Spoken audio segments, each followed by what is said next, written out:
بسم اللہ الرحمن الرحیم۔ کل ہم نے سورہ نوح پڑھی تھی اور میں نے آپ کو کل یہ بتایا تھا کہ اس سورہ مبارکہ کی جوڑا سورہ سورہ جن ہے۔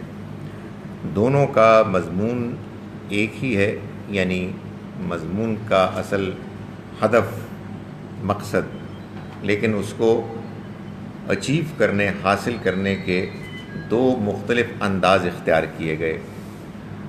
سورہ نوح میں اللہ نے ایک جلیل القدر رسول نوح علیہ السلام کی داستان کو بیان کر کے قریش کے لوگوں کو یہ بتایا کہ اسی طرح سے ہمارے ایک پیغمبر تمہارے پاس بھی آئے ہیں اور وہ تمہیں اسی انداز میں خبردار کر رہے ہیں، اگر تم نے اپنے رویے کو ٹھیک نہ کیا تو تمہارا بھی وہی انجام ہوگا جو اس قوم کا ہوا جس کی داستان تمہارے سامنے پیش کی۔ سورہ جن میں اسی حقیقت کو کچھ جنوں کی گواہی کے حوالے سے پیش کیا گیا ہے، اس طرح سے جیسا کہ میں نے گزارش کی پہلے کہ ہم نے جو پیچھے سورہ حاقہ میں ایک آیت پڑھی جس میں اللہ تعالیٰ نے آیت نمبر 38 اور 39 میں یہ فرمایا کہ فلا اقسم بما تبصرون وما لا تبصرون، تو نہیں میں قسم کھاتا ہوں، یعنی گواہی کے طور پر پیش کرتا ہوں اس کو بھی کہ جس کو تم دیکھتے ہو اور اس کو بھی کہ جسے تم نہیں دیکھتے۔ تو جسے تم دیکھتے ہو وہ تو ہو گئے نوح علیہ السلام کی قوم کے واقعات، اور جسے تم نہیں دیکھتے وہ ہیں جنات۔ تو آج بما لا تبصرون، جنہیں تم نہیں دیکھتے، ان کی گواہی ہے کہ جس کو پیش کیا جا رہا ہے۔ اعوذ باللہ من الشیطان الرجیم، بسم اللہ الرحمن الرحیم۔ قل اوحی الی، آپ کہہ دیجئے، ان لوگوں کو بتا دیجئے کہ مجھ پر وحی کی گئی، انہ استمع نفر من الجن، کہ جنوں کی ایک جماعت نے سنا، فقالوا انا سمعنا قرآنا عجبا، سنا کس کو؟ یہ آگے آ رہا ہے۔ سننے کے بعد انہوں نے کہا کہ ہم نے تو سنا ایک ایسے قرآن کو جو بہت متاثر کرنے والا ہے، بہت امپریسو، بہت دل پذیر ہے۔ ایک بات تو یہ معلوم ہوئی کہ یہ حقیقت کے جنوں نے نبی صلی اللہ علیہ وسلم کو قرآن پڑھتے ہوئے سنا، یہ آپ کو خود براہ راست خبر نہیں ہوئی، بلکہ اللہ نے یہ اطلاع کی۔ دوسری بات یہ ہے کہ یہ بات معلوم ہوتی ہے کہ جب ان جنوں نے قرآن کو سنا تو یہ بہت متاثر ہوئے۔ انہوں نے کہا کہ ہم نے ایک ایسا قرآن سنا ہے جو بہت امپریسو ہے، دل کو متاثر کرنے والا، دل پذیر ہے۔ یہ کیسے ہوا؟ معلوم یہ ہوتا ہے کہ جنات انسانوں کی زبان جانتے ہیں۔ معلوم ہوتا ہے کہ جس علاقے کے جن ہوتے ہیں وہ اپنے علاقے کی انسانی زبانوں سے واقف ہیں، ان کو جو کام کرنا ہے اس کے لیے واقفیت ہونی بھی چاہیے۔ ظاہر ہے اگر آپ کے ساتھ انہوں نے وسوسہ اندازی کا رویہ کا طریقہ اختیار کرنا ہے اور آپ کی زبان اردو ہے اور ان کو اردو آتی نہیں ہے تو پھر ذرا مشکل ہو جائے گی، آپ کی بات نہیں سمجھیں گے وہ۔ تو وہ معلوم ہوتا ہے کہ واقف تھے اور عربی سے واقف تھے، اور اتنا واقف تھے کہ انہوں نے کہا کہ یہ عجیب کلام ہے، it is very very impressive. یہ بات انہوں نے سن کر کہی۔ یہدی الی الرشد، وہ رہنمائی کرتی ہے ہدایت کی طرف، ہدایت کا راستہ دکھاتا ہے قرآن۔ فآمنا بھی، تو ہم اس پر ایمان لے آئے۔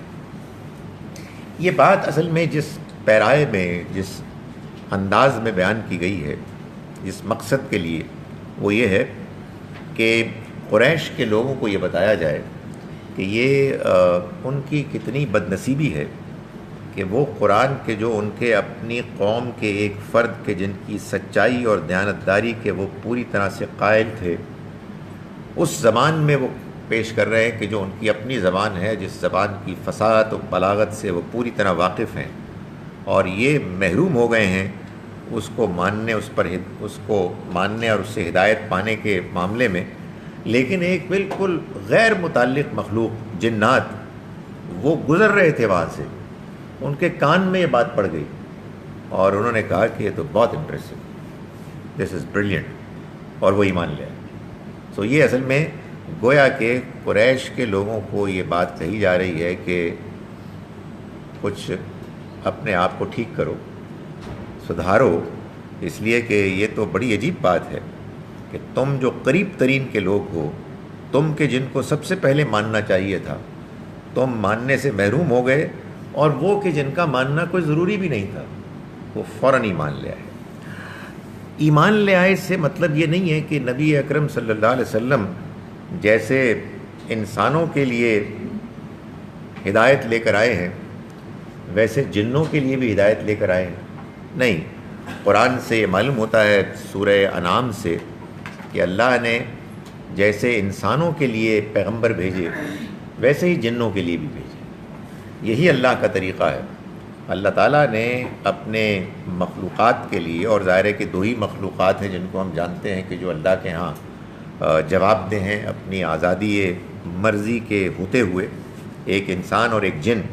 ان کے لیے اس نے یہ طے کیا ہے کہ ان کے رہنمائی کے لیے جب وہ کسی کو بھیجے گا تو وہ انہی میں کا کوئی فرد ہوگا، تاکہ لوگ جب اس پیغام کو سنیں اور ان کی بات کو جانیں تو وہ اس کے ساتھ ریلیٹ کر سکیں. سو جنات کے لیے ان کے اپنے پیغمبر تھے، تاہم یہ الگ سے اللہ کی طرف سے ذمہ داری ہے انسانوں پر بھی اور جنوں پر بھی، کہ جب کبھی آپ کے سامنے کوئی پیغام برحق آئے، کوئی سچی بات آئے، تو آپ کو اسے ہر حال میں ماننا ہے. آپ نے اس کا اقرار کرنا ہے، اسے قبول کرنا ہے. یہی کام ان جنوں نے کیا، یہی کام ہم بھی کرتے ہیں. جب ہم اللہ کے آخری پیغمبر صلی اللہ علیہ وسلم سے پہلے پچھلے پیغمبروں کو مانتے ہیں، جب بھی کوئی سچائی ہمارے سامنے آئے گی، اللہ کے پیغمبروں کی جانب سے اللہ کا پیغام کہیں آیا ہے، یہ تو ایک بہت بڑی سچائی ہے. لیکن انسانوں کو، ہم مسلمانوں کو اللہ تعالیٰ نے اس بات کا پابند کیا ہے کہ ہم ہر سچائی کو مانیں.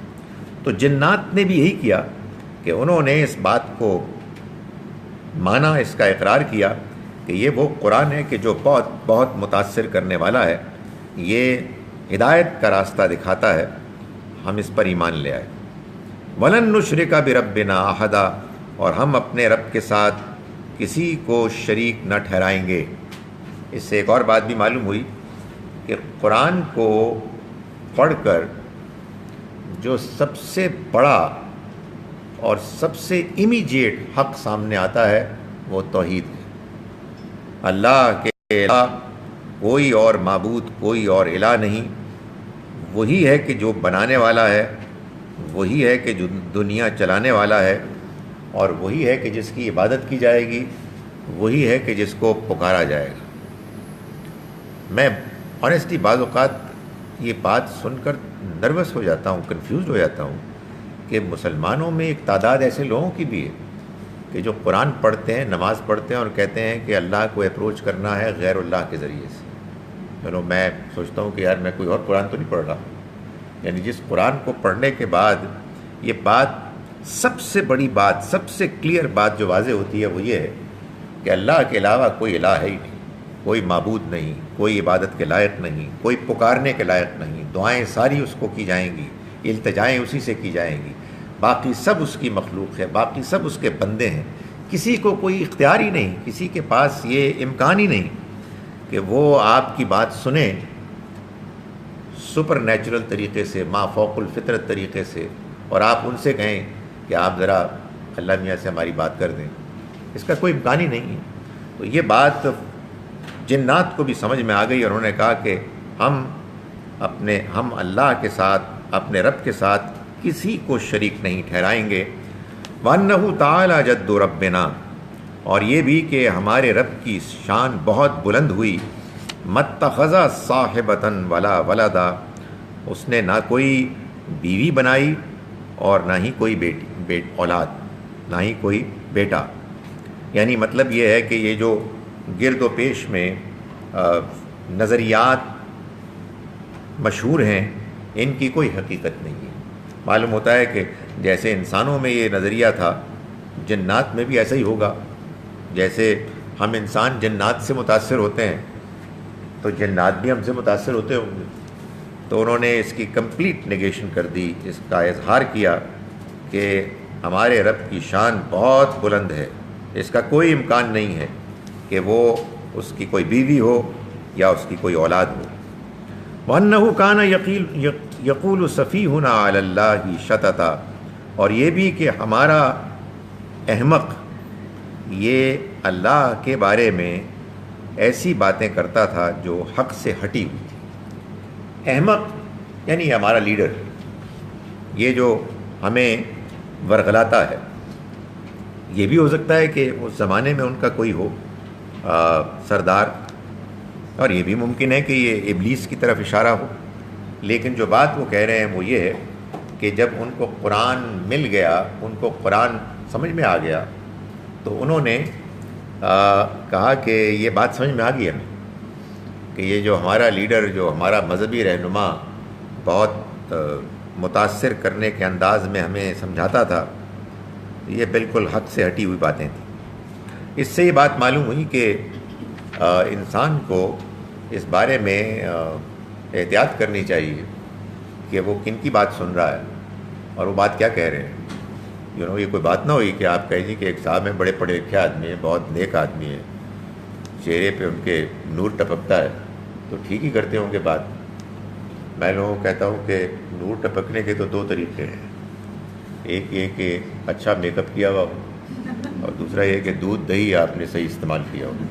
پھر بات یہ ہے کہ آپ بات دیکھیں، آپ بات سنیں، بات صحیح ہونی چاہیے، نہ کہ یہ کہ آپ ظاہری شخصیت کے آپ اس میں پھنس گئے ہیں فریب میں، اور آپ یہ بات جاننے کی کوشش ہی نہیں کر رہے کہ بات کیا ہے، صحیح ہے یا غلط ہے.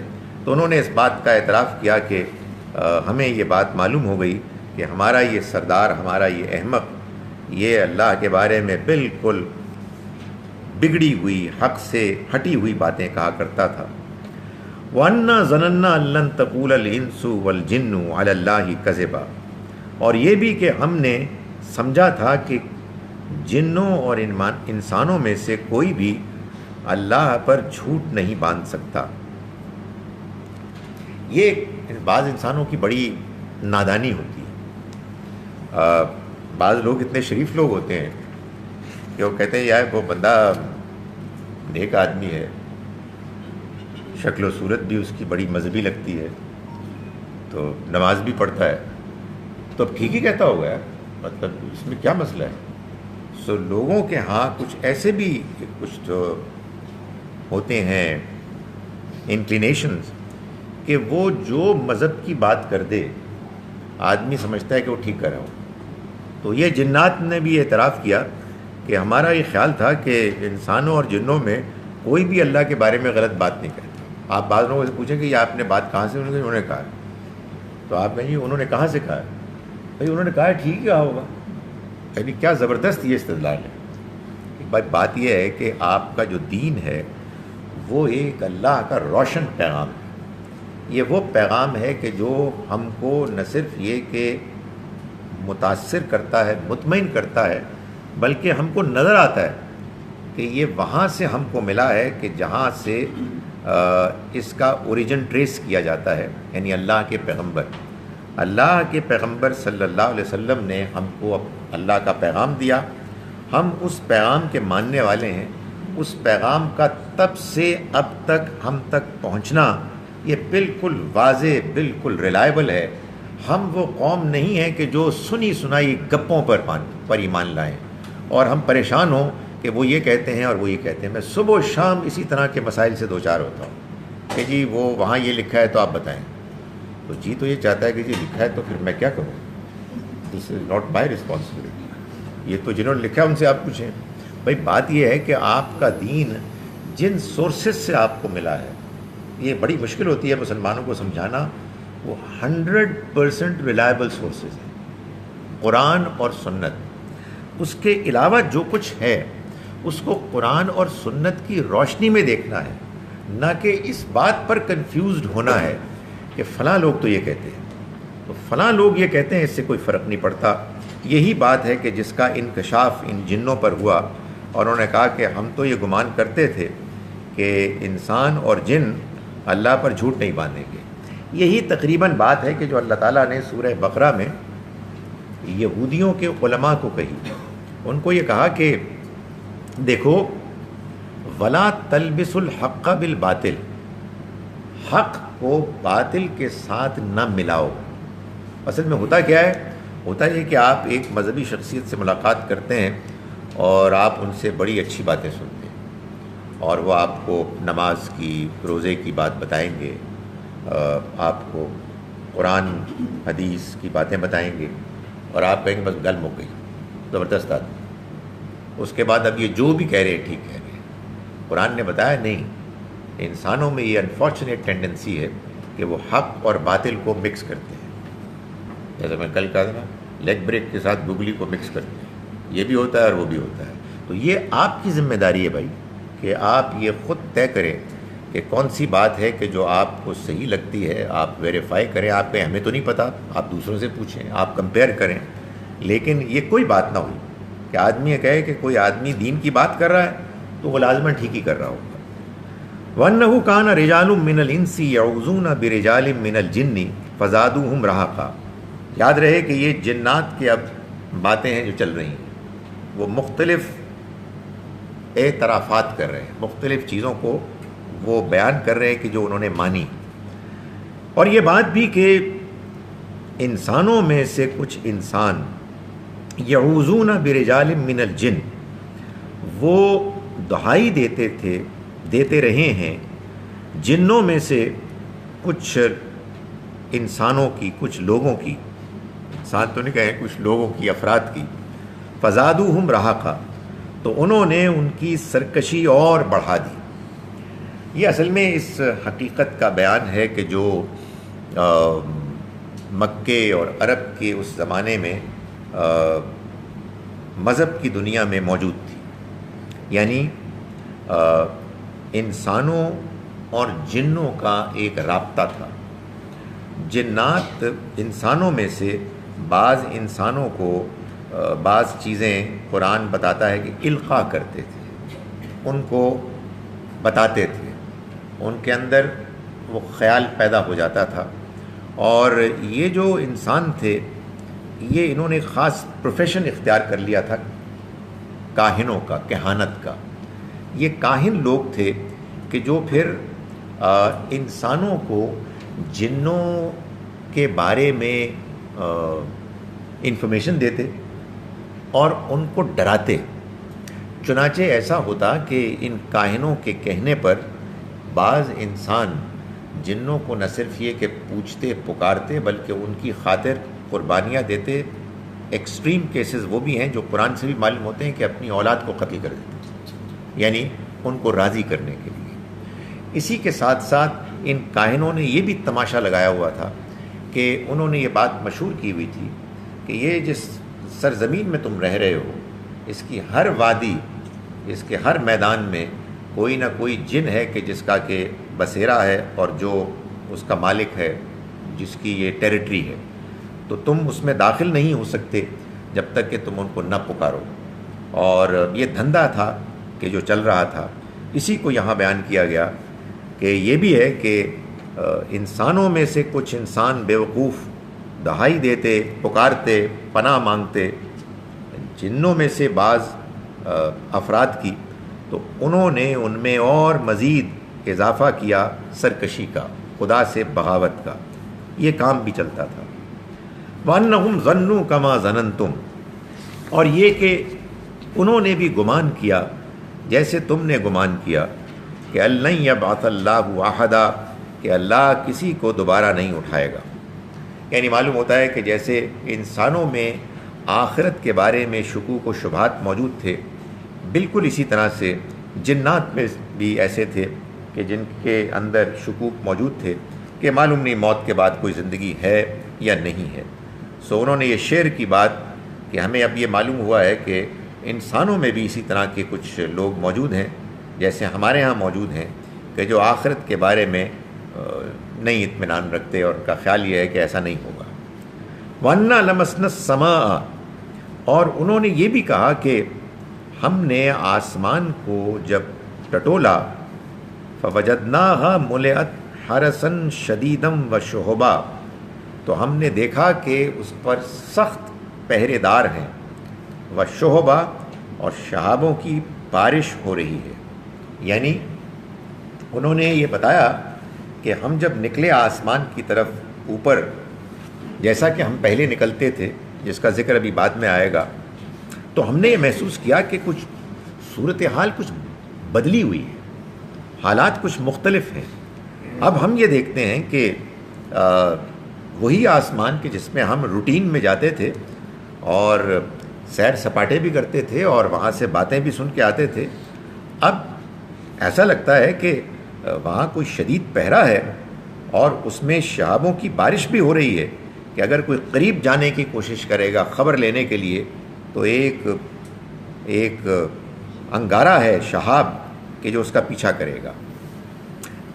وَأَنَّا كُنَّا نَقْعُدُ مِنْهَا مَقَاعِدَ لِلسَّمْعِ، اور یہ بات بھی کہ ہم اس سے پہلے بیٹھا کرتے تھے ٹھکانوں پر اس کے سنگن کے لیے، سننے کے لیے، یعنی کوئی انفارمیشن مل جائے اس کے لیے ہم باقاعدہ آسمان میں اس کی بیٹھنے کی جگہوں پر بیٹھتے تھے تاکہ ہمیں کوئی اللہ کا فیصلہ فرمان کے جو فرشتوں کے ذریعے سے زمین پر نافذ ہونے کے لیے نکل رہا ہے تو اس میں سے کوئی خبر لے لیں اور ہم اپنے انسانوں میں سے کاہنوں کو پہنچا دیں. اب ہم جب وہاں گئے تو ہم یہ دیکھتے ہیں کہ فَمَن يَسْتَمِعِ الْآنَ، اب جو اس کو سننے کی کوشش کرے گا، یجد لہو شہاب الرصدا، تو ایک انگارہ ہے کہ جو اس کا پیچھا کرے گا. اب جو کوئی سننے کی کوشش کرے، یعنی کہنے کا مقصد یہ ہے کہ معلوم ہوتا ہے کہ کوئی بہت اہم معاملہ ہے کہ جو آسمان میں طے ہوا ہے. ظاہر ہے کہ یہ معاملہ کیا تھا کہ قرآن مجید نازل ہو رہا تھا، اور قرآن کے نزول کے زمانے میں اللہ نے قرآن کی حفاظت کے لیے اس بات کا اہتمام کیا کہ اب کوئی جن قرآن مجید کے نزول کے زمانے میں قرآن کے قریب نہ آ سکے. یہ شیاطین جن، ان کو دور رکھنے کا اہتمام کیا گیا. ان کو نظر آ رہا تھا کہ اب یہ پہرے ہیں کہ جن کے وہ قریب نہیں جا سکتے، اور اگر کوئی جانے کی کوشش کرے گا تو اس پر شہابوں کی بارش ہوگی. وَأَنَّا نَدْرِي أَشَرٌّ أُرِيدَ بِمَنْ فِي الْأَرْضِ أَمْ أَرَادَ بِهِمْ رَبُّهُمْ رَشَدًا، اور یہ بات ہم نہیں جانتے کہ کیا برائی ہے کہ جس کا ارادہ کیا جا رہا ہے زمین والوں کے لیے، کوئی تکلیف ہے، کوئی شر ہے کہ جو مقصود ہے. ام ارادہ بہم ربہم رشدا، یا ان کے رب نے ان کے لیے کسی خیر کا ارادہ کیا ہے. یعنی ہم نہیں جانتے، اس کا یہ فیصلہ تو وہی کرے گا جس نے یہ اہتمام کیا ہے. مگر یہ ضرور ہے کہ جو صورتحال نظر آ رہی ہے اس سے یہ معلوم ہوتا ہے کہ کوئی بہت اہم معاملہ ہے کہ جو طے ہوا ہے. یہ ہم نہیں بتا سکتے کہ یہ معاملہ خیر کا ہے یا برائی کا ہے. وَأَنَّا مِنَّا الصَّالِحُونَ وَمِنَّا دُونَ ذَلِكَ، اور یہ بھی کہ ہم میں بھی نیک لوگ رہے ہیں اور ہم میں بھی ایسے ہیں کہ جو دوسرے راستے کو اختیار کیے ہوئے ہیں، یعنی جو برے ہیں. کُنَّا طَرَائِقَ قِدَدًا، ہمارے لوگوں کے راستے الگ الگ ہیں. یعنی جیسے انسانوں کے ساتھ معاملہ ہے ایسے ہی جنوں کے ساتھ بھی معاملہ ہے کہ ان میں بھی اچھے جن بھی ہیں اور برے جن بھی ہیں. تو اسی بات کو جنات زیر بحث لا کر آپس میں ڈسکس کر رہے ہیں.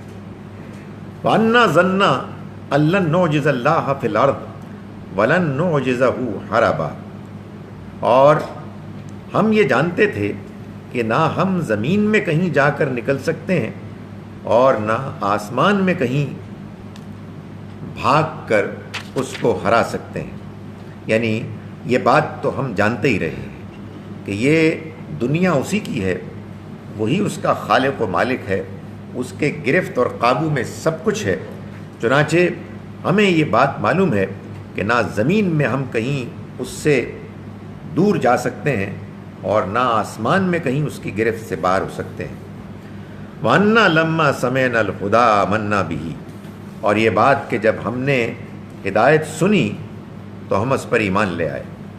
فَمَن يُؤْمِن بِرَبِّهِ فَلَا يَخَافُ بَخْسًا وَلَا رَهَقًا، تو جو کوئی اپنے رب کو مانیں گے انہیں کسی نقصان اور کسی زیادتی کا کوئی اندیشہ نہ ہوگا.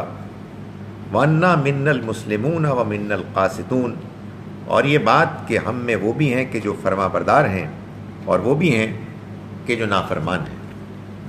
فمن اسلم، تو جس نے فرما برداری قبول کی، فاولئک تحروا رشدا، تو وہ لوگ ہیں کہ جنہوں نے کامیابی کا راستہ پا لیا، جنہوں نے کہ وہ راستہ پا لیا کہ جو ہدایت کا ہے. واما القاسطون، اور رہے وہ کہ جو نافرمان ہوئے، فکانوا لجہنم حطبا، تو وہ جہنم کا ایندھن بنیں گے. یہ وہ مکالمہ ہے، یہ وہ باتیں ہیں کہ جو جنات کی زبانی دوسرے جنات نے سنی. قرآن کو سننے کے بعد اس سے متاثر ہو کے انہوں نے دوسرے جنات کو یہ بتایا کہ ہم نے قرآن کو سنا. اور اس کے بعد مزید اللہ تعالیٰ نے انسانوں کو یہ بتانے کے لیے کہ یہ جو تمہارے علاوہ ایک دوسری مخلوق ہے آزاد، جنات، ان کے کیا معاملات ہیں، یہ بتایا کہ یہ بھی تمہاری طرح کے ہیں. ان میں بھی اچھے ہیں، ان میں بھی برے ہیں، ان میں وہ بھی ہیں کہ جو ایک دوسرے کو دھوکہ دیتے ہیں، انسانوں کو بھی دھوکہ دیتے ہیں، اور وہ بھی ہیں کہ جو ہدایت کے راستے پر چل رہے ہیں. اور ان کو ان کی زبانی یعنی قریش کے لوگوں کو یہ بھی بتا دیا گیا کہ اللہ نے قرآن کے نزول کے لیے جو اہتمام کیا ہے، یہ اہتمام ایک بڑا غیر معمولی اہتمام ہے. اس اہتمام کے بعد اس کا کوئی امکان نہیں ہے کہ قرآن مجید کے آسمان سے زمین تک آنے میں کوئی ملاوٹ ہو.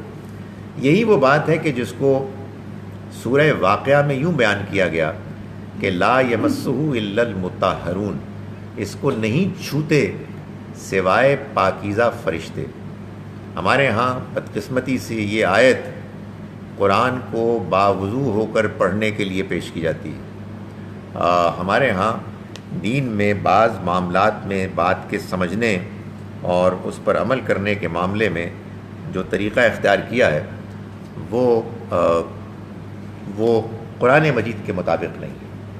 قرآن مجید میں سورہ واقعہ میں جو بات بیان کی گئی ہے اور یہاں جو بات بیان کی گئی ہے وہ یہ ہے کہ قرآن کے نازل ہونے کے زمانے میں اس کا کوئی امکان نہیں تھا کہ کوئی مخلوق، جنات بالخصوص، اس نزول اور اس کی زمین میں نبی صلی اللہ علیہ وسلم تک کمیونیکیٹ ہونے کے اس سارے پروسیس میں کوئی دخل اندازی کر سکے.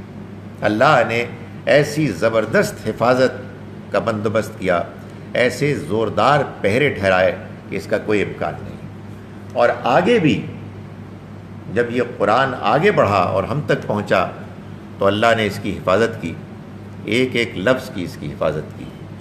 اس سارے بیان کا مقصد یہ ہوتا ہے کہ ہم قرآن کی قدر کریں. کہ میں دیکھا ہے کہ لوگ قرآن سے دلچسپی نہیں، وہ کہتے ہیں قصے سنائیں جن کے کہ کوئی سر ہے یا پیر ہے، اس سے کوئی دلچسپی نہیں ہے. کوئی مذہبی باتیں ہیں، جیسے دوسری گپ شپ ہوتی ہے کہ مذہبی گپ شپ بھی تو چٹپٹی ہونی چاہیے. یہ جان لیں کہ قرآن بڑی غیر معمولی چیز ہے. قرآن کو اللہ نے محفوظ کیا ہے، اور محفوظ کیا ہے رائٹ فرام دا بگننگ. یہ ساری جو آپ گفتگو سن رہے ہیں جنات کی، یہ اصل میں اس کی شہادت اور گواہی ہے. ظاہر ہے کہ جو چیز جتنی اہم ہوگی اس کو سمجھنے میں اتنا ایک ریاض تو کرنا چاہیے نا، اس کے لیے اتنی مشکل تو پیدا ہوتی ہے، اور ظاہر ہے کہ اس کا بندوبست کرنا چاہیے، اس کے لیے ہمت کرنی چاہیے، اپنے اندر اس کا ٹیسٹ پیدا کرنا چاہیے.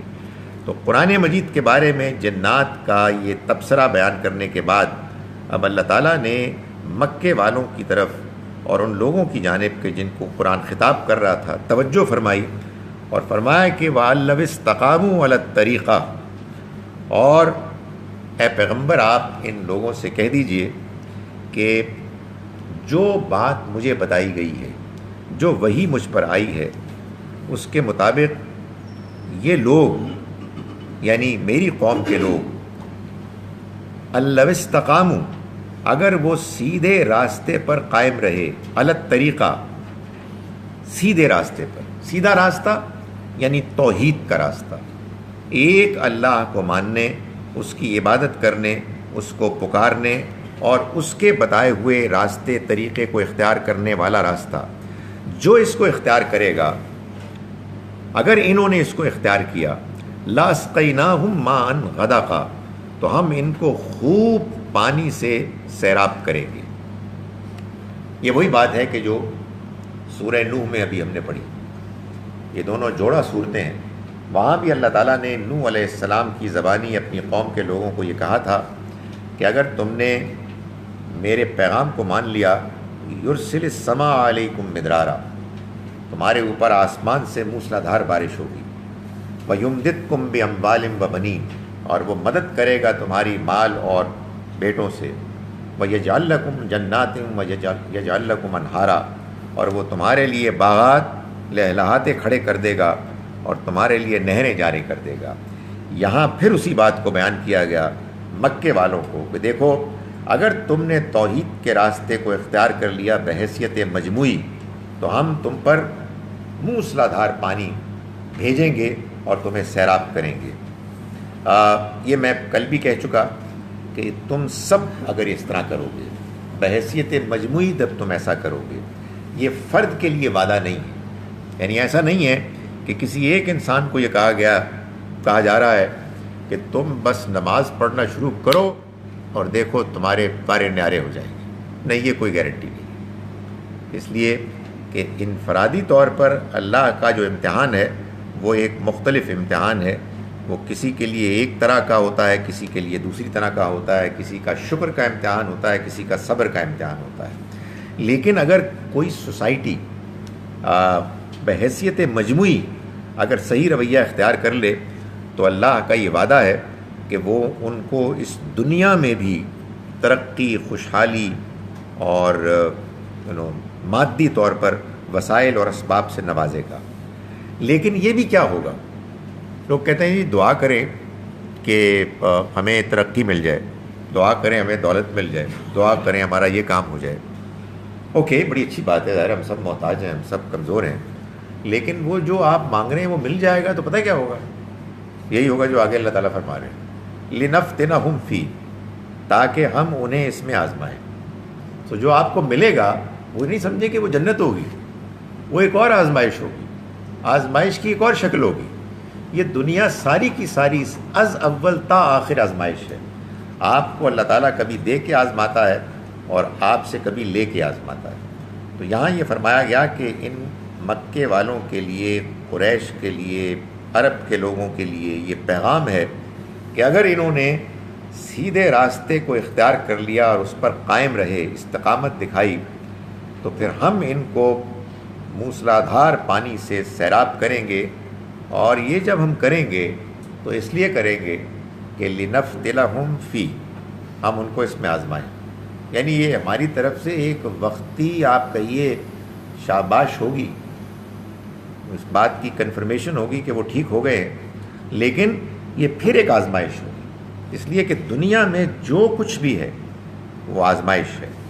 فرمایا وَمَن يُعْرِضْ عَن ذِكْرِ رَبِّ، اور جو اپنے رب کے ذکر، اس کی یاد دہانی سے منہ موڑیں گے، یسلکہ عذابا صعدا، انہیں وہ ایسے عذاب میں داخل کرے گا جو بڑھتا چڑھتا جائے گا۔ یعنی ایک وہ تکلیف ہوتی ہے کہ جو تکلیف آتی ہے اور چلی جاتی ہے، ایک مشکل انسان کو آتی ہے اور پھر وہ اس سے آزاد ہو جاتا ہے، لیکن یہ لوگ کہ جو اپنے رب کے پیغام کو اگنور کریں گے، اس سے اعراض کریں گے، منہ موڑیں گے، تو اللہ تعالیٰ فرماتا ہے کہ پھر وہ ان کو ایک ایسے عذاب سے دوچار کرے گا کہ جو کم نہیں ہوگا، جو بڑھتا جائے گا۔ وَأَنَّ الْمَسَاجِدَ لِلَّهِ، اور یہ بات بھی ان کو بتا دو کہ یہ مسجدیں یہ ساری اللہ کے لیے ہیں۔ فَلَا تَدْعُوا مَعَ اللَّهِ أَحَدًا، تو تم اللہ کے علاوہ کسی اور کو نہ پکارو، یعنی اللہ کے علاوہ ان مسجدوں میں کسی اور کو نہ پکارو۔ ویسے تو کہیں بھی نہ پکارو اللہ کے علاوہ کسی اور کو، لیکن یہاں خاص طور پر مسجدوں کا ذکر ہے، اور مسجدوں کا ذکر کر کے مسجدوں کی ماں یعنی مسجد حرام بیت اللہ اس کا ذکر کیا گیا ہے، اس لیے کہ وہاں جس زمانے میں یہ آیات نازل ہو رہی تھیں اللہ کے علاوہ اور بہت سوں کو پکارا جا رہا تھا۔ 360 بت تھے اور لوگ ان کی پرستش بھی کرتے تھے اور اللہ کو بھی پکارتے تھے۔ تو فرمایا گیا کہ یہ بتا دو ان کو کہ یہ ساری مسجدیں اللہ کے لیے ہیں، چنانچہ ان میں اللہ کے علاوہ کسی اور کو نہ پکارو۔ یار دیکھیں، فرقے واریت کی بات تو کبھی بھی نہیں کرنی چاہیے، لیکن یہ بھی کیا بات ہوئی کہ ایک اللہ کے گھروں میں عجیب دھاندلی ہو رہی ہے اور آدمی اس کا ذکر بھی نہ کرے۔ کتنی عجیب بات ہے کہ یہ آیت قرآن میں ہے، آپ خواتین تو شاید جانتی بھی نہیں ہوں گی، اس لیے کہ آپ کو تو اجازت بھی نہیں ہے جانے کی مسجدوں میں، لیکن ہم مرد بعض اوقات کیا بہت دیکھتے ہیں کہ ہم اللہ کی مسجدوں میں جاتے ہیں اور وہاں یہاں لکھا ہوتا ہے یا اللہ یا محمد، یا اللہ یا رسول اللہ۔ یار یہ کتنی بڑی ٹریجڈی ہے۔ جو اللہ کے بندے قرآن لے کے آئے، جس اللہ کے بندے نے ہمیں یہ توحید سکھائی ہے، انہی کا نام لے کے اس کی وائلیشن ہو رہی ہے۔ قرآن کہہ رہا ہے واضح طریقے پر کہ یہ مسجدیں اللہ کی ہیں، چنانچہ اللہ کے علاوہ کسی کو نہیں پکارا جائے گا، کسی کا نام ایسے نہیں لیا جائے گا کہ جیسے اللہ کو پکارا جاتا ہے۔ یہ معلوم ہے کیا ہوتا ہے؟ جب کوئی فرقہ بن جاتا ہے تو ضد ہو جاتی ہے، پھر دوسرے فرقے سے مقابلے بازی ہوتی ہے، پھر ہمارے بزرگ یہ کرتے ہیں اور آپ کے کچھ اور کرتے ہیں، پھر یہ بات زیر بحث ہی نہیں آتی کہ سچ کیا ہے اور جھوٹ کیا ہے، حق کیا ہے، باطل کیا ہے۔ پھر جو بات زیر بحث ہوتی ہے وہ یہ ہوتی ہے کہ ہم لوگ یہ کرتے ہیں، ہمارے یہاں ایسا ہوتا ہے، یعنی مطلب یہ ہے کہ یہ بھی کوئی کھانے پینے کی ڈش ہے، یہ بھی کوئی رسم و رواج ہے، یہ بھی کوئی لباس کا کوئی ایک انداز ہے، نہیں یہ حق ہے، یا کوئی بات حق ہے یا باطل ہے۔ مسجدوں میں انسان جائے، اللہ کے گھروں میں انسان جائے تو سوائے اللہ کے کسی اور کو پکارنا کسی شکل میں، کسی پریٹیکسٹ پر، کسی وجہ سے جائز نہیں۔ وَأَنَّهُ لَمَّا قَامَ عَبْدُ اللَّهِ يَدْعُوهُ، اور یہ کہ جب اللہ کا بندہ یدعوہ پکارتا ہے، اس کو کھڑا ہوتا ہے، قامہ، جب کھڑا ہوتا ہے اللہ کا بندہ یدعوہ اس کو پکارنے کے لیے، کادو یکونون علیہ لبدا، تو وہ لگتا ہے کہ اس پر پل پڑیں گے، ٹوٹ پڑیں گے۔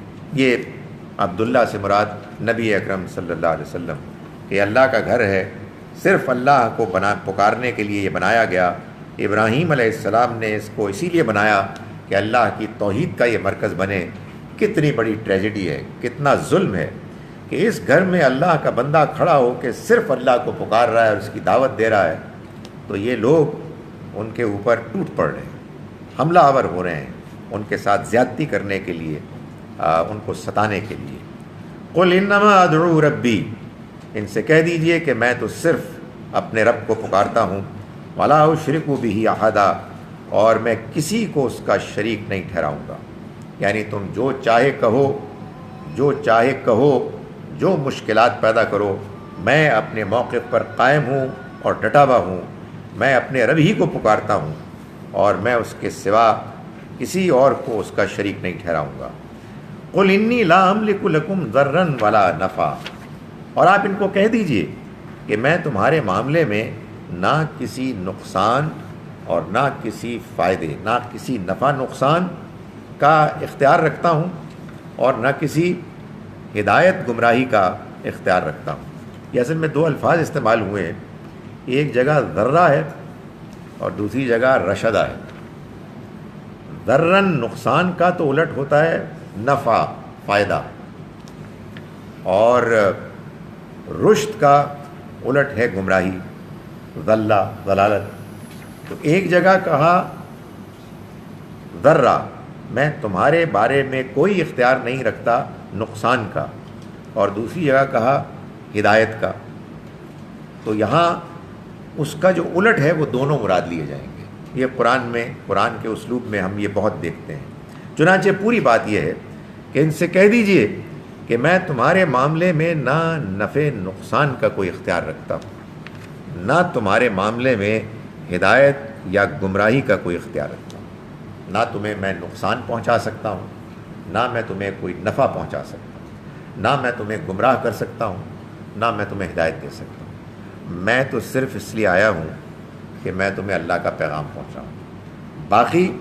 باقی تمہارا معاملہ ہے اور تمہارے رب کا فیصلہ ہے۔ میں نے کوئی دعویٰ نہیں کیا ہے کہ میں اس طرح کے معاملات میں کوئی اختیار، کوئی فیصلے میں کوئی اثر و رسوخ استعمال کر سکتا ہوں۔ قل انی لن یجیرنی من اللہ احد، آپ کہہ دیجئے کہ مجھے خود بھی کوئی نہیں بچا سکتا اللہ سے، احد کوئی بھی، یعنی میں اپنے بارے میں بھی کوئی دعویٰ نہیں کر رہا کہ میں تمام مسائل، مشکلات، تکالیف سے پاک آزاد ہوں اور میں اللہ کی طرف سے کسی قسم کی کوئی پکڑ سے بالکل آزاد ہو کے آیا ہوں۔ مجھے کوئی بچا نہیں سکتا اللہ سے، وَلَنْ أَجِدَ مِن دُونِهِ مُلْتَحَدًا، اور نہ میں اس کے سوا کوئی اور مددگار، کوئی ملجا، کوئی ماوا پا سکوں گا۔ یعنی مجھے اگر اس نے پکڑنے کا فیصلہ کیا تو میں کہیں نہیں جا سکتا، میرے لیے کوئی جائے پناہ نہیں ہے۔ میں تو صرف اسی کا پر بھروسہ کرتا ہوں، اسی پر ایمان لاتا ہوں۔ الا بلاغم من اللہ و رسالاتی، میرا کام یہ نہیں ہے کہ تمہیں نقصان پہنچاؤں، میرا کام نہیں ہے کہ میں تمہیں فائدہ پہنچاؤں، میرا کام یہ بھی نہیں ہے کہ میں تمہیں ہدایت دوں، اور نہ میرا کام یہ ہے کہ میں تم کو گمراہ کروں۔ الا بلاغم من اللہ و رسالاتی، میرا کام تو صرف یہ ہے کہ میں اللہ کی طرف سے آئے ہوئے پیغام کو پہنچا دوں اور اس کے پیغامات تمہیں دے دوں، بس اتنا میرا کام ہے۔ میری یہ ذمہ داری لگائی گئی ہے کہ میں تمہیں یہ بتا دوں کہ تمہارے رب نے تم سے کیا چاہا ہے، اس نے تمہارے لیے کیا پیغام ہے کہ جو پیش کیا ہے۔ یہ کام ہے کہ جو مجھے کہا گیا ہے، میرے سپرد کیا گیا ہے، جو میں تم تک پہنچا رہا ہوں۔ وَمَن يَعْصِ اللَّهَ وَرَسُولَهُ، اور جس کسی نے اللہ اور اس کے رسول کی نافرمانی کی، فَإِنَّ لَهُ نَارَ جَهَنَّمَ، تو اس کے لیے جہنم کی آگ ہوگی، خالدین فیہا ابدا، وہ اس میں ہمیشہ کے لیے رہیں گے۔ یعنی یہ وارننگ دینے کے لیے میں تمہارے پاس آیا ہوں، میں اللہ کی طرف سے یہ پیغام لے کر آیا ہوں کہ تم اس اللہ کے پیغام کو سنجیدگی سے لو، اس لیے کہ اگر تم نے اس کی نافرمانی کی، اللہ کی نافرمانی کی، اس کے رسول کی نافرمانی کی، تو تمہارے لیے پھر وہ عذاب ہے کہ جو کبھی ختم نہیں ہوگا۔ حتیٰ اذا رأوا ما یوعدون فسیعلمون من اضعف ناصرا واقل عددا، یہاں تک کہ جب وہ اس چیز کو دیکھیں گے کہ جس کا ان سے وعدہ کیا جا رہا، فسیعلمون، تو وہ جان لیں گے، من اضعف ناصرا، کہ کون ہے کہ جو کمزور ہے مدد کے لحاظ سے، واقل عددا، اور کون ہے کہ جو گنتی میں تھوڑا کم ہے۔ یعنی یہاں تو یہ لوگ اکڑ رہے ہیں، یہاں تو یہ لوگ اپنے تکبر میں کسی بات کو سننے جاننے کے لیے تیار نہیں ہیں، اس لیے کہ وہ اپنے آپ کو مضبوط سمجھتے ہیں، اور وہ سمجھتے ہیں کہ ان کی نفری، ان کا جتھا، ان کے سپورٹرز کی تعداد بہت زیادہ ہے۔ تو فرمایا کہ جب وہاں وہ اس چیز کو دیکھ لیں گے جس کا ان سے وعدہ کیا جا رہا ہے، جس سے ان کو خبردار کیا جا رہا ہے، تو یہ جان لیں گے کہ کون ہے کہ جو اصل میں کمزور ہے مددگاروں کے لحاظ سے، یعنی کون ہے کہ جن کے کوئی مددگار نہیں ہے، اور وہ جان لیں گے کہ کون تعداد کے لحاظ سے کمزور ہے، کس کا سپورٹ بالکل بودا بیکار ہے۔ یہاں ان کو غلط فہمی ہے اپنے ان وسائل، اسباب اور لوگوں کے ساتھ ہونے کی وجہ سے، لیکن وہاں جب حقیقت ان کے سامنے آئے گی تو وہ جان لیں گے کہ یہ سب چیزیں بالکل بیکار تھیں، ان پر بھروسہ ایک دھوکہ تھا۔ قل ان ادری قریب ما توعدون ام یجعل له ربی امدا، ان سے کہہ دیجئے کہ میں نہیں جانتا کہ جس کا تم سے وعدہ کیا جا رہا ہے وہ قریب ہے یا میرے رب نے اس کو کہیں دور رکھا ہوا ہے، اس کا فیصلہ کہیں بعد دور کے زمانے میں ہونے والا ہے۔ یہ ظاہر ہے کہ بار بار کفار اس بات پر مذاق اڑاتے تھے، تقاضا کرتے تھے کہ بھائی آپ خبردار کر رہے ہیں تو آ کیوں نہیں جاتا، وہ فیصلہ ہو کیوں نہیں چکتا۔ یہ ہے اصل میں بے صبری، کہ جو چیز آپ کو نظر آئے گی آپ اس کو مانیں گے، جس چیز کا آپ کو کہا جا رہا ہے آپ اس کے بارے میں سنجیدہ نہیں ہوں گے جب تک کہ وہ نظر نہ آ جائے۔ یہی اصل میں اس دنیا کا امتحان ہے کہ ہم ان حقیقتوں کو مانیں کہ جن کا حقیقت ہونا بالکل واضح ہے، مگر ہم ان کو دیکھ نہیں سکتے۔ انسان چاہتا ہے کہ سب چیزیں اس کو نظر آ جائیں اور اس کو فوراً اس کو نتائج دیکھنے کو مل جائیں تو پھر وہ مانے گا۔ تو بھائی وہ ماننا تو پھر بیکار ہے، اس لیے کہ امتحان تو یہ ہے کہ بن دیکھے مانے۔ امتحان تو یہ ہے کہ اللہ کے ہاں اس کی حکمت میں جس فیصلے کا جو وقت مقرر ہے آپ صبر کے ساتھ اس کا انتظار کریں اور اس حقیقت کو جانیں اور اس پر مطمئن ہوں کہ اس کا فیصلہ بالکل ٹھیک ہوتا ہے۔ تو فرمایا کہ میں نہیں جانتا کہ جس کا تم سے وعدہ کیا جا رہا ہے وہ قریب ہے یا میرے رب نے اس کو کہیں بہت ابھی فاصلے پر دور رکھا ہوا ہے۔ عالم الغیب، وہی غیب کا جاننے والا ہے، فلا یظہر علی غیبہ احدا، وہ اپنے غیب پر کسی کو آگاہ نہیں کرتا۔ یہ جملہ بڑا کلیئر ہے اور امپورٹنٹ ہے کہ وہ غیب کا جاننے والا ہے اور وہ اپنے غیب کے بارے میں کسی کو آگاہ نہیں کرتا۔ ہمارے ہاں مذہب کی دنیا میں بہت سی بحثیں ہوتی ہیں، بہت ہوئی ہیں، کوائٹ آفن ان نیسیسری۔ ان میں سے ایک یہ بھی ہے کہ اللہ کے پیغمبر صلی اللہ علیہ وسلم غیب کو جانتے تھے کہ نہیں جانتے، تو اس کے بعد بہت بحث ہوتی ہے اس میں۔ ظاہر ہے جب وقت کافی فارغ ہے آپ کے پاس، کرنے کچھ نہیں ہے، تو بڑے دلچسپ موضوعات ہیں۔ کیا بیکار بات ہے بھائی۔ بات یہ ہے کہ نبی صلی اللہ علیہ وسلم ظاہر ہے کہ غیب کی ان باتوں کو جانتے تھے جو اللہ نے ان کو بتائیں، اور غیب کی ان باتوں کو ہرگز نہیں جانتے تھے کہ جو اللہ نے نہیں بتائی۔ قرآن اس کو پکار کے کہہ رہا ہے، میں نہیں جانتا کہ کب آئے گا وہ قریب ہے کہ دور ہے۔ تو اس میں what is the debate about, اس میں مسئلہ کیا ہے؟ جو اللہ تعالیٰ نے آپ کو بتا دی اور نبی صلی اللہ علیہ وسلم کو ظاہر ہے ہم سے بہت زیادہ باتیں بتائیں، ہمارے مقابلے میں آپ غیب بہت زیادہ جانتے تھے، وہ غیب کے جو اللہ نے آپ کے لیے یعنی انفارمیشن کے ذریعے سے ظاہر کر دیا، لیکن بہت سی باتیں ہیں کہ جو آپ نہیں جانتے تھے، اس لیے کہ عالم الغیب تو صرف اللہ ہے۔ تو آپ یہاں دیکھیں الفاظ ہیں، عالم الغیب، وہ غیب کا جاننے والا ہے، فلا یظہر علی غیبہ احدا، چنانچہ وہ اپنے غیب کو کسی پر ظاہر نہیں کرتا۔ آپ سن رہے ہیں، کسی پر، اس میں کوئی ایکسیپشن نہیں ہے۔ آ گیا ہے اللہ۔ اب یہ ظاہر ہے اللہ تعالیٰ اس کا اپنا ایک انداز ہے بیان کا، وہ عظیم ہے، وہ جیسے چاہے اپنی بات بیان کرے اور جیسے چاہے ہمیں آزمائش میں مبتلا کرے۔ عربی زبان میں یہ بات تو مشہور ہے کہ اللہ کا مطلب ہے سوائے، اور یہاں ایک ٹیمپٹیشن ہوتی ہے کہ آدمی اس کو سوائے کے مفہوم میں لے، کہ وہ غیب کا جاننے والا ہے اور وہ اپنے غیب کو کسی پر بھی ظاہر نہیں کرتا۔ یہ سوائے نہیں ہے، یہ اللہ ہے، رہے وہ۔ یہ قرآن مجید میں یہ اللہ اس مفہوم میں اور جگہوں پر بھی آیا ہے۔ سورہ غاشیہ ہے نا، اس میں فرمایا اللہ من تولا و کفر، رہا وہ کہ جس نے منہ موڑا اور کفر کیا، وہاں بھی اللہ سوائے کے مفہوم میں نہیں ہے، اور یہاں بھی یہ سوائے کے مفہوم میں نہیں ہے۔ اس کا جو ایک ہوتا ہے اس کی انڈرسٹینڈنگ کو اختیار کرنے کے لیے، وہ جو مفہوم آگے بیان ہوتا ہے وہ خود بتا دیتا ہے کہ یہ کس معنی میں ہے، یعنی یہ سوائے کے معنی میں ہے یا رہے وہ کے معنی میں۔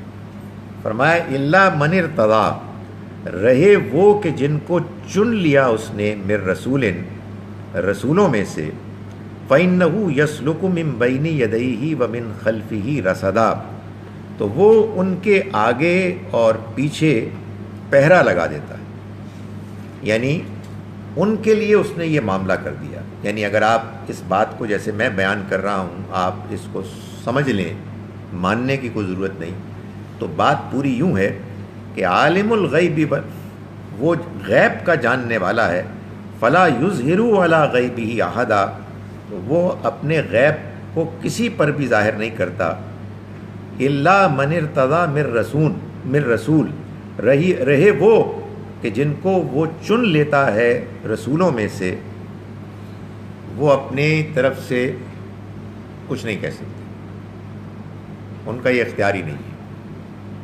غیب سارا اللہ جانتا ہے، اور یہ رسول جو ہیں یہ پابند ہیں کہ وہ اسی کی بات کریں۔ کیوں؟ فَإِنَّهُ يَسْلُكُ مِن بَيْنِ يَدَيْهِ وَمِن خَلْفِهِ رَصَدًا، ان کے آگے اور پیچھے وہ پہرا لگا دیتا ہے۔ کیوں؟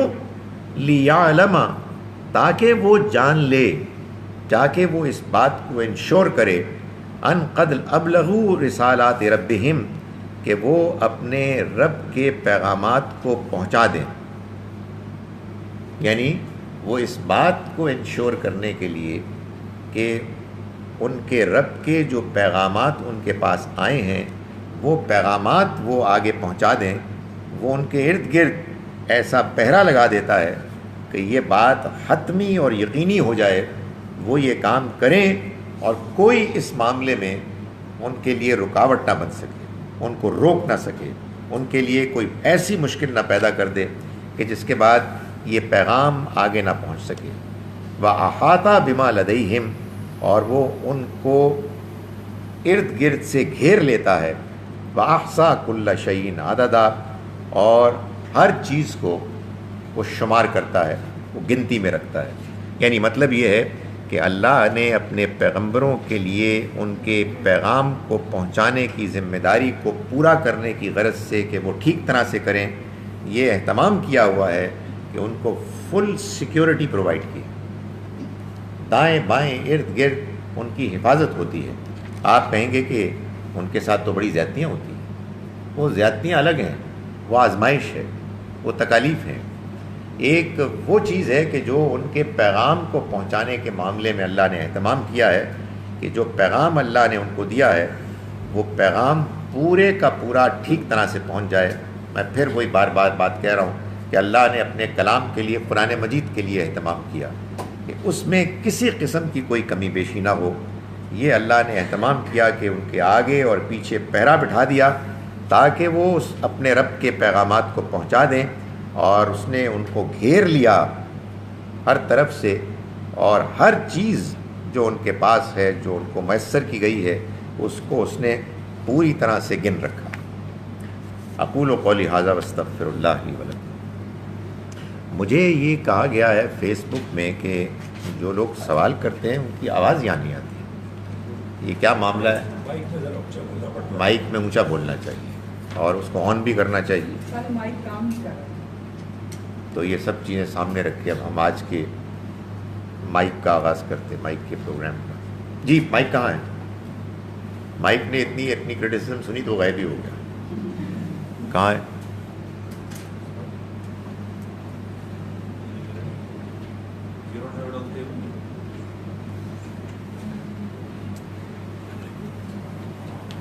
یہ میرا خیال ہے کہ اس کو پتا تھا کہ یہ کرٹیسزم آج ہونے والا ہے، مائک غائب ہو گیا۔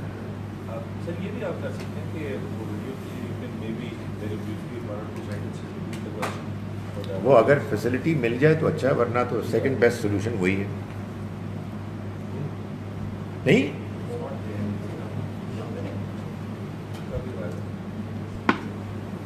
بغل نہیں ہو سکتی.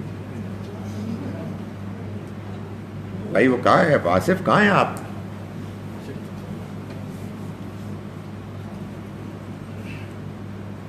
آصف نے کہا کہ مشکل باتیں کر رہے ہیں تو اس کو بیٹھنا بہت مشکل ہے.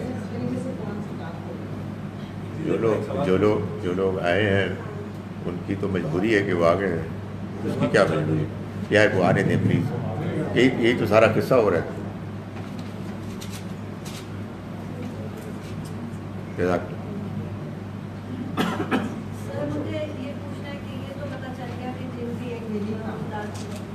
جی جی مگر سر مجھے یہ بھی معلوم کرنا ہے کہ یہ ہماری سوسائٹی میں جو جنوں کا انسانوں کے ساتھ انٹریکشن کے بارے میں جو خیالات ہیں ان میں کس طرح تبدیل کرتا ہے.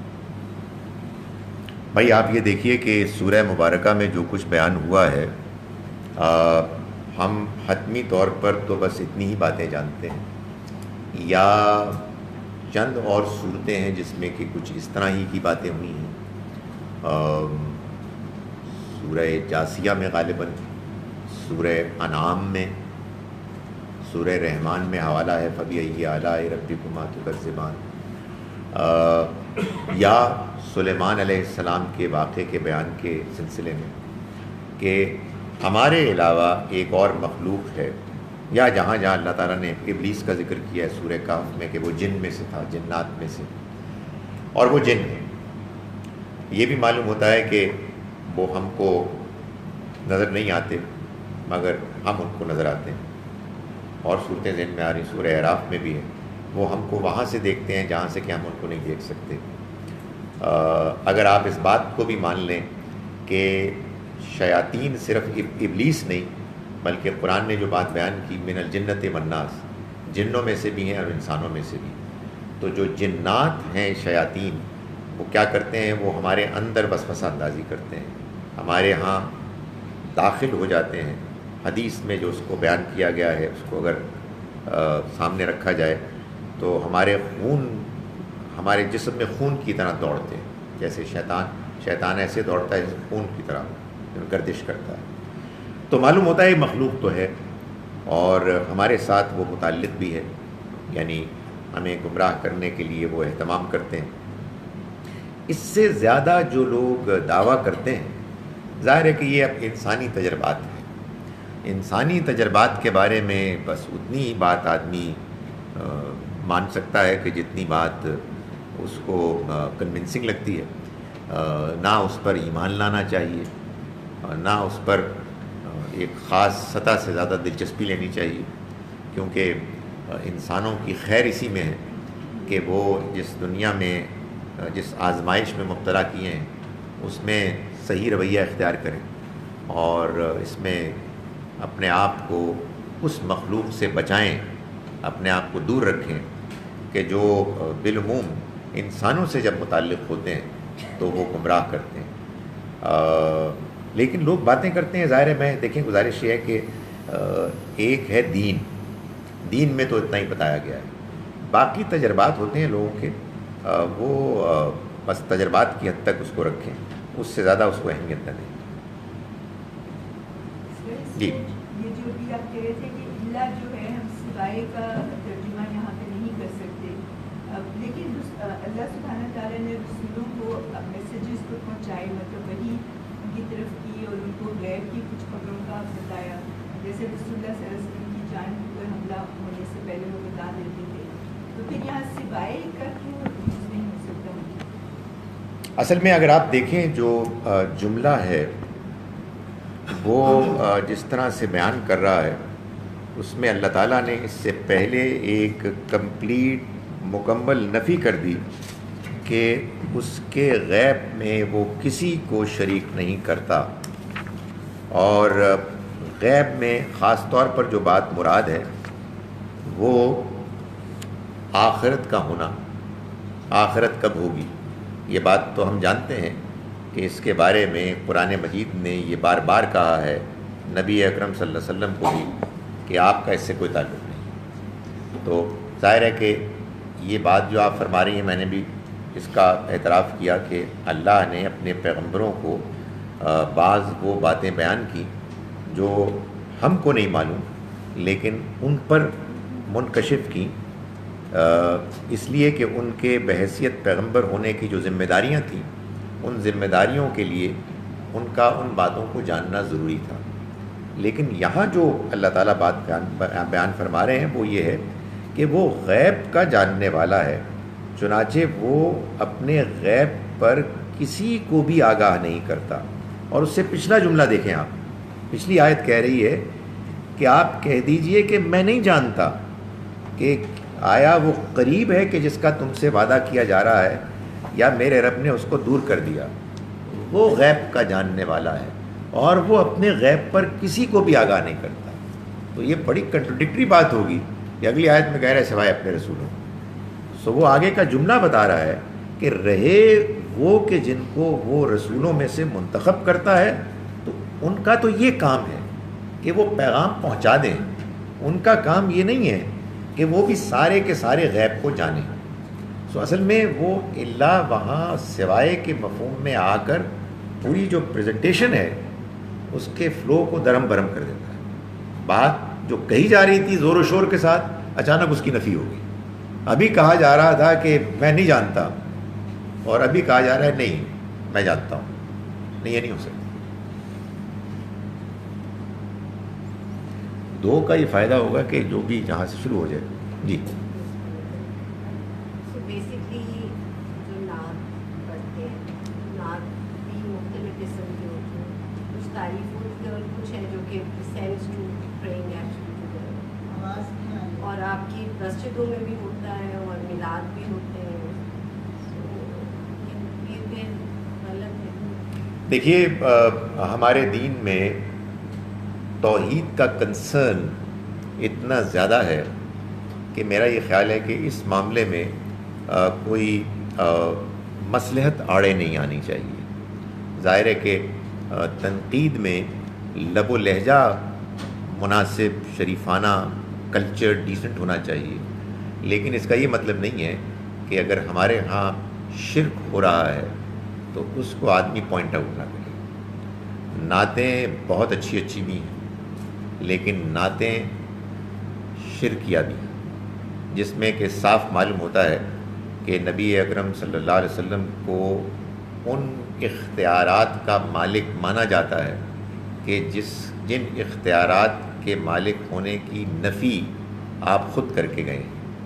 لیکن کیا مسئلہ ہے کہ انسان اصل میں شارٹ کٹ چاہتے ہیں، اور انسانوں کے ساتھ جو ایک والہانہ ایگزیجریٹڈ تعلق ہوتا ہے وہ بن دیکھے خدا کے ساتھ نہیں ہوتا۔ یہ عجیب معاملہ ہے۔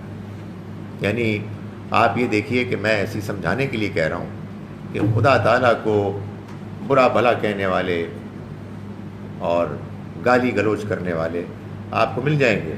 یہ دیوانہ آدمی ہے، ایسی ہے، فضول باتیں کر رہا ہے۔ لیکن اگر پیغمبر کی ذات کے بارے میں کوئی زبان کھولے گا مار دیں گے اس کو۔ تو یہ ہمارے ہاں ایک ہے۔ میں یہ نہیں کہہ رہا کہ اس کو سینکشن کرنا چاہیے، لیکن میں آپ کو سمجھانے کی کوشش کر رہا ہوں کہ یہ ہمارے ہاں جو ایک ہے نا مذہبی عوام الناس کی جو ایک جذبات اس میں یہ ہے، اور وہ پکارتے ہیں۔ چنانچہ آپ کی جو خواتین کی جو مجالس ہوتی ہیں، ظاہر ہے کہ اب وہ ایک نارم بن گئی ہیں، وہ ایک معاشرت کا حصہ بن گئی ہیں۔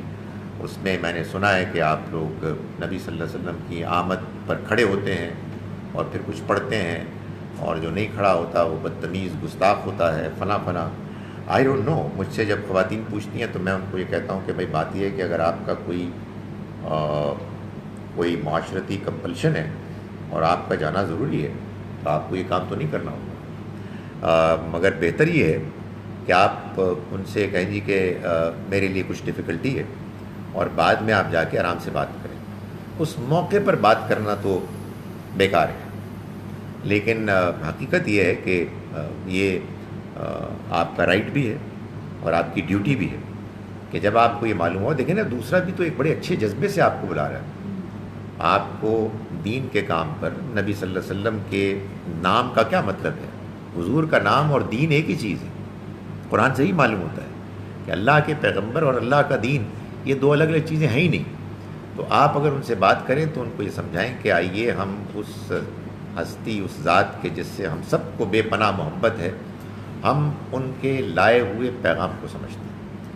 اور اس میں میرا یہ خیال ہے کہ یہ سٹائل کچھ ایڈاپٹ کرنے کی کوشش کرنی چاہیے، بلکہ اس کو پریکٹس کرنا چاہیے کہ کسی طرح سے ہم اپنے آپ کو بھی سمجھائیں اور لوگوں کو بھی یہ سمجھائیں کہ ایک ہے اللہ کا دین اور ایک ہے ہماری ٹریڈیشنز. اللہ کے دین نے تو پہلے بھی ٹریڈیشنز کو توڑا ہے. ٹریڈیشن اگر دین کے خلاف نہیں ہے تو ہماری جان ہے، ہم اس کو چاہتے ہیں. ٹریڈیشن اگر دین کے خلاف ہے تو پھر اس کو ختم کر دینا چاہیے. دونوں میں سے کون سی بات ہے؟ یہی تو امتحان ہے. اس کے لیے اس کے سوا کوئی چارہ نہیں ہے کہ ہم اطمینان سے بیٹھ کر گفتگو کریں، اپنی بات بیان کریں اچھے انداز میں، دلائل کے ساتھ، اور دوسرے کی بات سنیں کھلے ذہن کے ساتھ. میں یہ دیکھتا ہوں کہ جب ہم دین کو ایک خاص پوائنٹ آف ویو کے ساتھ مان لیتے ہیں تو ہم اس کے بارے میں جذباتی ہو جاتے ہیں. ابھی کل ہی مجھے ایک خاتون کا میسج آیا، انہوں نے میری کوئی چیز سنی تو انہوں نے جو کچھ مجھے سنایا، میں نے کہا کہ madam thank you very much, مگر میں جو آپ کو بات کہہ رہا ہوں میرے پاس دلائل ہیں. وہ اس بات پر بہت ناراض ہوئیں کہ میں نے یہ کہیں بولا ہے کہ نبی اکرم صلی اللہ علیہ وسلم اپنی زندگی میں جو کچھ کرتے تھے وہ سارے کا سارا سنت نہیں ہے، آپ اصل میں دین دینے کے لیے آئے تھے. یہ بات کہ آپ نے سواری کی اونٹ پر، گھوڑے پر، یہ سنت نہیں ہے. یہ بات کہ جہاد ہوا تلوار کے ساتھ، یہ سنت نہیں ہے. آپ نے خود واضح کیا ہے کہ دنیا کے معاملات تو تم مجھ سے بہتر جانتے ہو. آج کے میڈیکل سائنس نے بہت ترقی کر لی ہے، آپ نے اپنے زمانے کے جو علاج کے طریقے تھے ان کو اختیار کیا. اس کو دین سے کنفیوز نہیں کرنا چاہیے. تو چونکہ جو میں نے بات کی تھی وہ اس کی زد ان کے اس دین کے تصور پہ پڑتی تھی کہ جو وہ مان چکی تھی، تو وہ بہت زیادہ ناراض تھی. ان کا جی میرے دل میں آپ کے لیے جو احترام تھا وہ سب ختم ہو گیا، آپ تو گمراہی پھیلا رہے ہیں اور یہ جو نان سینس ہے اپنی اس کو بند کریں. تو میرا یہ خیال ہے کہ اختلاف میں آدمی کو پہلے ٹھنڈا ہونا چاہیے کہ دوسرا آدمی کیا کہہ رہا ہے. میرا خیال ہے کہ یہ بھی سوچنا چاہیے کہ دوسرے آدمی کی بات اگر صحیح نکلی تو میں مارا گیا، اور اگر میری صحیح نکلی تو وہ مارا گیا. تو اب اس کے سوا تو کوئی چارہ ہی نہیں ہے کہ ہم دونوں غیر جذباتی ہو کے ایک دوسرے کی بات سنیں. کوئی چوائس ہی نہیں ہے. اگر آپ کبھی ریشنلی غور کریں، جب بھی اختلاف ہوتا ہے اس کے بعد، اختلاف رائے کے بعد ایک ہی سنجیدہ، سمجھ میں آنے والا، سیانہ، ریشنل بیہیویئر ہو سکتا ہے، اور وہ یہ کہ یار تم مجھے اپنی بات سنا، I just want to understand. میں تو آج تک یہی سمجھاتا ہوں اور میں تمہیں اپنی بات سمجھاتا ہوں. اس میں یا یہ ہوگا کہ آپ کو یا ان کی بات سمجھ میں آ جائے گی یا ان کو آپ کی بات سمجھ میں آ جائے گی، یا کم سے کم یہ ہوگا کہ آپ اپنی بات کو صحیح سمجھتے ہوئے یہ بھی جان لیں گے کہ ان کی بات میں بھی وزن ہے، یا وہ بھی کسی بنیاد پر کھڑے ہیں، اور دونوں غور کرتے رہیں. تو میں نے ایسی مائکس چینج ہونے میں ٹائم لگ رہا تھا، میں نے درمیان سے فائدہ اٹھایا. سر وہ ایک تو یہ کلیئر کرنا تھا کہ جو یہ والا مائک کام کر رہا تھا، اس میں آواز زیادہ تھی جی. نہیں کام کر رہا. ہاں، دو میں آواز آ رہی تھی اور ایک جو ہے وہ جی ہے تھوڑا بہتر مائک کر کے بولنا پڑے گا. سر ایک تو یہ کہ جو 20، 21، 22، 23 ہے وہاں پہ رسول پاک کا ذکر ہو رہا ہے کہ جی کہہ دو ان کو رسول پاک کے بارے میں بات. دوسرا یہ کہ یہ جو سوائے اور رہے، یہ ذرا اس کا ڈفرینس کلیئر کر دیں. انہوں نے بھی پوچھا تھا پہلے، میں اس کی انگلش ٹرانسلیشن بھی دیکھ رہا تھا. اس میں کیا ہے، سوائے ہے ایکسیپٹ اور انلیس یا سیف فار دوز، یہ ذرا تھوڑا سا اس کو ایکسپلین. فار دوز، یہ ٹھیک ہے. دیکھیں ایک جگہ لکھا تھا سیف فار دوز، یہ بالکل ٹھیک ذرا ہے. Please explain. As far those یہ بالکل ٹھیک ترجمہ. دیکھیں پہلی بات تو What آپ is the difference? ایک ہے سوائے ایکسیپٹ، Except یہ ایک الگ چیز ہے، اور ایک بالکل اور بات ہے کہ جہاں تک تعلق ہے ان کا ایز فار دوز. دیکھیں یہ اس کی جو دوسری مثال میں نے آپ کو بتائی یہ ہے سورہ غاشیہ میں، یہ سورہ نمبر 88 ہے. اس میں اللہ تعالیٰ فرماتے ہیں کہ انما انت مذکر، اے پیغمبر آپ تو صرف یاد دہانی کرانے والے ہیں. لست علیہم بمسیطر، آپ ان کو خبردار، آپ ان کے اوپر داروغہ نہیں ہیں، زبردستی کرنے والے نہیں ہیں. سورہ یہ نمبر 88 ہے، آیت 21 سے آن ورڈس. لست علیہم بمسیطر، آپ ان کے اوپر زبردستی کرنے والے نہیں. الا من تولا و کفر، سوائے بس سوائے کرو رہا وہ کہ جس نے منہ موڑا اور انکار کیا. فَيُعَذِّبُهُ اللَّهُ الْعَذَابَ الْأَكْبَرَ، تو اللہ اس کو ایک بڑا عذاب دے گا. یعنی یہاں بھی یہ جو عبارت ہے اس میں آپ سوائے نہیں کر سکتے، بلکہ یہ بھی وہی بات ہے کہ جو وہاں ہوئی ہے کہ جہاں تک ان کا تعلق ہے رہے وہ لوگ. آپ یہ دیکھیں نا، اس کو ذرا آپ پڑھیں ایک سے زیادہ مرتبہ بار بار پیچھے سے آیت نمبر 26 سے، کہ آپ ان کو کہہ دیجئے کہ میں نہیں جانتا کہ جس کا تم کو وعدہ کیا جا رہا ہے وہ قریب ہے یا ابھی وہ بہت دور ہے. میرے رب نے اس کو دور رکھا ہے، وہ غیب کا جاننے والا ہے. چنانچہ وہ اپنے غیب میں کسی کو، اپنے غیب کو کسی پر ظاہر نہیں کرتا الا من ارتضی، سوائے اس کے رسولوں کے. اگر آپ یہ بات مان لیں تو پھر آیت نمبر جو 25 میں کہا گیا کہ میں نہیں جانتا، اس کا کیا بنے گا؟ سو اصل میں جب اس کی گنجائش ہے ایک سے زیادہ تو آپ پھر یہ دیکھیں گے کہ یہ دوسرا امکان کیا ہے. یہ بالکل ایسے ہی ہے جیسے واو ہے نا عربی میں، تو عام طور پر اس کا مطلب ہے اور، لیکن اس کا ایک اور مطلب بھی ہوتا ہے. ایک تو ہم جانتے ہیں قسم ہے، وہ تو خیر واضح ہی ہو جاتا ہے، لیکن ایک تیسرا مطلب بھی ہے یعنی، دیٹ از. سو یہ کم آتا ہے اور زیادہ آتا ہے. چنانچہ قرآن مجید میں ایک جگہ اللہ تعالیٰ نے اس یعنی کو اس طرح سے استعمال کیا کہ مسیح علیہ السلام کو اللہ نے یعلمہم الکتاب والحکمہ، اس نے انہیں تعلیم دی کتاب اور حکمت کی. والتورات والانجیل، یعنی تورات اور انجیل.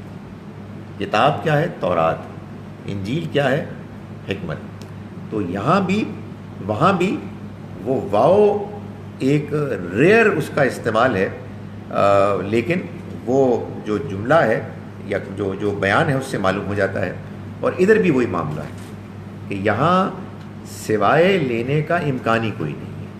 یہاں بات ہی آگے ایک نئی ہو گئی کہ دیکھو آخرت کب ہوگی، جلد ہوگی یا دیر میں ہوگی، یہ کوئی نہیں جانتا، صرف اللہ جانتا ہے. رسولوں کا کام تو بات پہنچانا ہے،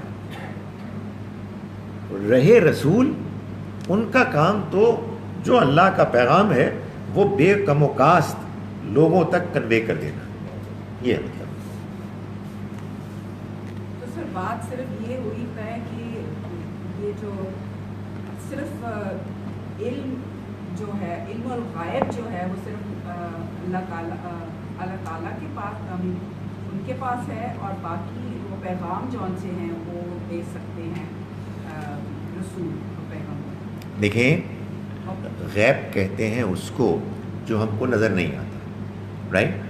تو میرے اور آپ کے لیے تو اس دنیا کا بیشتر حصہ غیب ہے، لیکن پیغمبروں کے لیے اس غیب میں کا ایک حصہ ظاہر ہو جاتا ہے، جتنا حصہ اللہ ان کو ظاہر کروانا چاہے.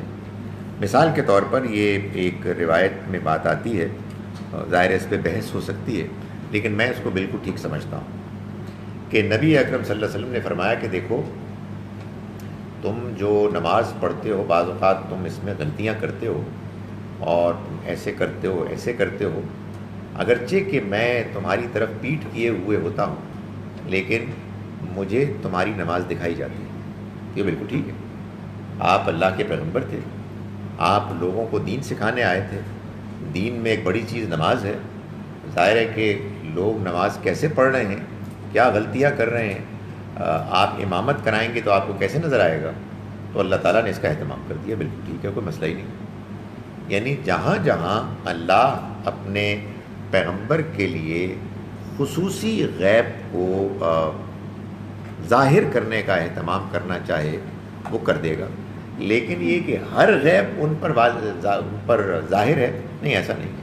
قرآن تو اس کو بار بار بیان کرتا ہے کہ یہ چیز صرف اللہ ہی کے لیے خاص ہے کہ وہ سارے غیب کو جانتا ہے. سر سوال میرا یہ تھا کہ زیادہ تر صورت سے پتہ چلتا ہے کہ ہم لوگ جنوں کو نیگیٹو کونوٹیشنز میں لے رہے ہیں, اور یہ بھی ہمیں پتہ چلا کہ وہ قرآن شریف بھی پڑھتے ہیں. پہلی دفعہ میں نے یہ سنا. اور آپ نے جو بتایا کہ کاہن ایک ہے, کاہن, جی, کاہن ایک گروہ ہے جو کہ there is communication between men and جنس and they exploit human beings. جی, یہ ٹھیک ہے سر؟ جی, اس کا یہ مطلب لازماً نہیں ہے کہ جس کا تعلق بھی جن سے ہو وہ لازماً کوئی کاہن فراڈ ہے.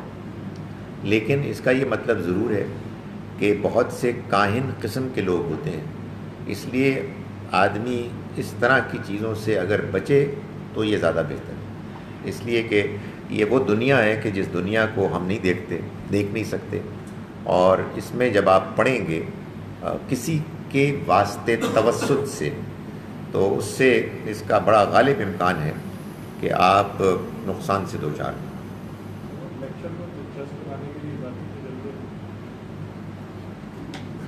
آپ ایلیمنٹ آف پریڈکشن, جی, ایلیمنٹ آف پریڈکشن, یہ وہ بڑا مائنڈ پہ ڈائریکٹ اس طرح کی جی, جی, اس وقت پھر اللہ نے ان کو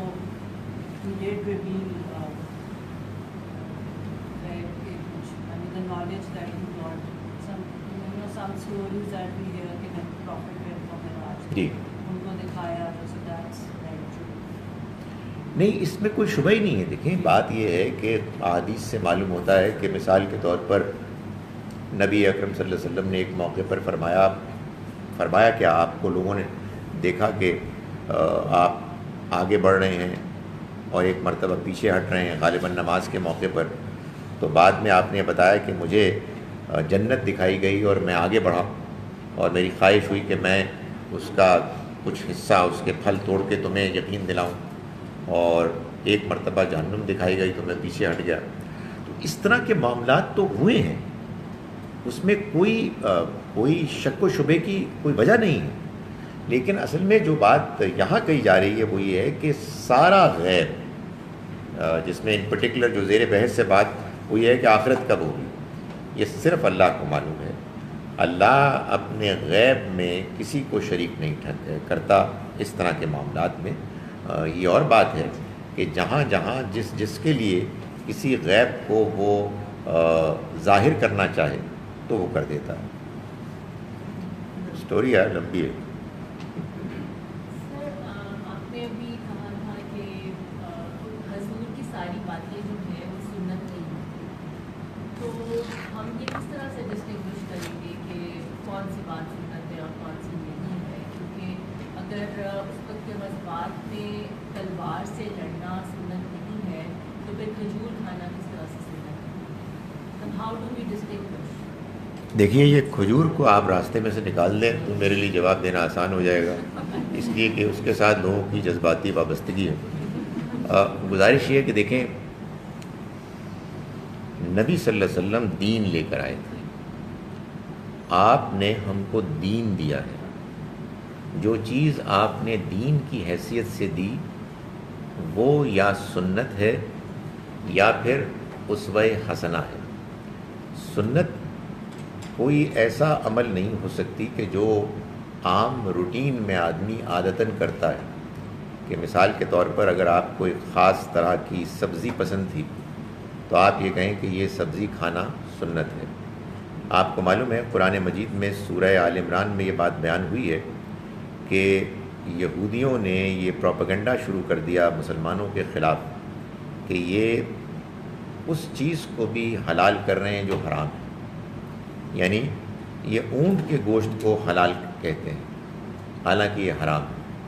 تو قرآن نے کہا کہ ان سے کہو کہ تورات لاؤ اور پڑھو اس میں اگر تم واقعی سچے ہو، اور پھر یہ بتایا کہ اصل بات یہ ہے کہ اسرائیل یعنی یعقوب نے اپنے اوپر اونٹ کو حرام کر دیا تھا، یعنی وہ نہیں کھاتے تھے، ان کو اچھا نہیں لگتا تھا، ان کی طبیعت مائل نہیں ہوتی تھی۔ تو لوگوں نے اپنے پیغمبر کی اس عادت کو دین کا قانون بنا لیا، اور اللہ نے قرآن میں اس کی نفی کر کے یہ بتایا کہ یہ بات درست نہیں ہے کہ پیغمبر جو سب کچھ کرتے ہیں وہ دین ہوتا ہے۔ قرآن اس کی گواہی دے رہا ہے، نبی صلی اللہ علیہ وسلم نے خود اس کی گواہی دی۔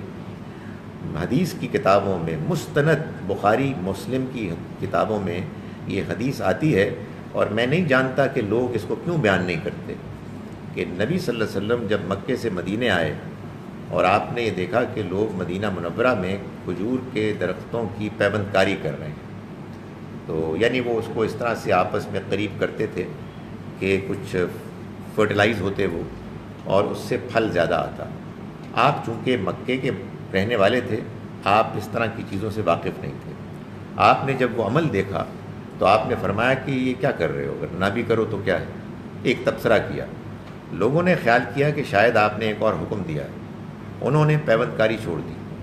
اس سال کھجور کی فصل کم آئی، لوگ یہ بات لے کے حضور کے پاس گئے، آپ نے فرمایا انتم اعلم بامور دنیاکم، تم دنیا کے معاملات مجھ سے بہتر جانتے ہو، میں نے تو ایک تبصرہ کیا تھا، اگر تمہارے لیے یہ بہتر ہے تجربے میں تو تم اس کو اختیار کرو، نہیں ہے تو اختیار نہ کرو، میں تم کو دین بتانے آیا ہوں، اور خدا کی قسم میں جب تم کو دین بتاتا ہوں تو میں سچ کہتا ہوں۔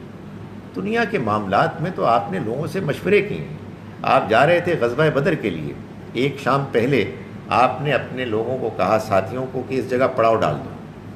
ایک انصاری ساتھی نے کہا کہ نہیں حضور ایک جگہ زیادہ آگے بہتر ہے، آپ نے بغیر توقف کے سب کو کہا اٹھو اور چلو، ان کی بات مان لی۔ یہ اصل میں وہ بات ہے کہ جو قرآن کہتا ہے اے اہل کتاب اپنے دین کے معاملے میں مبالغہ نہ کرو، ایگزیجریٹ مت کرو۔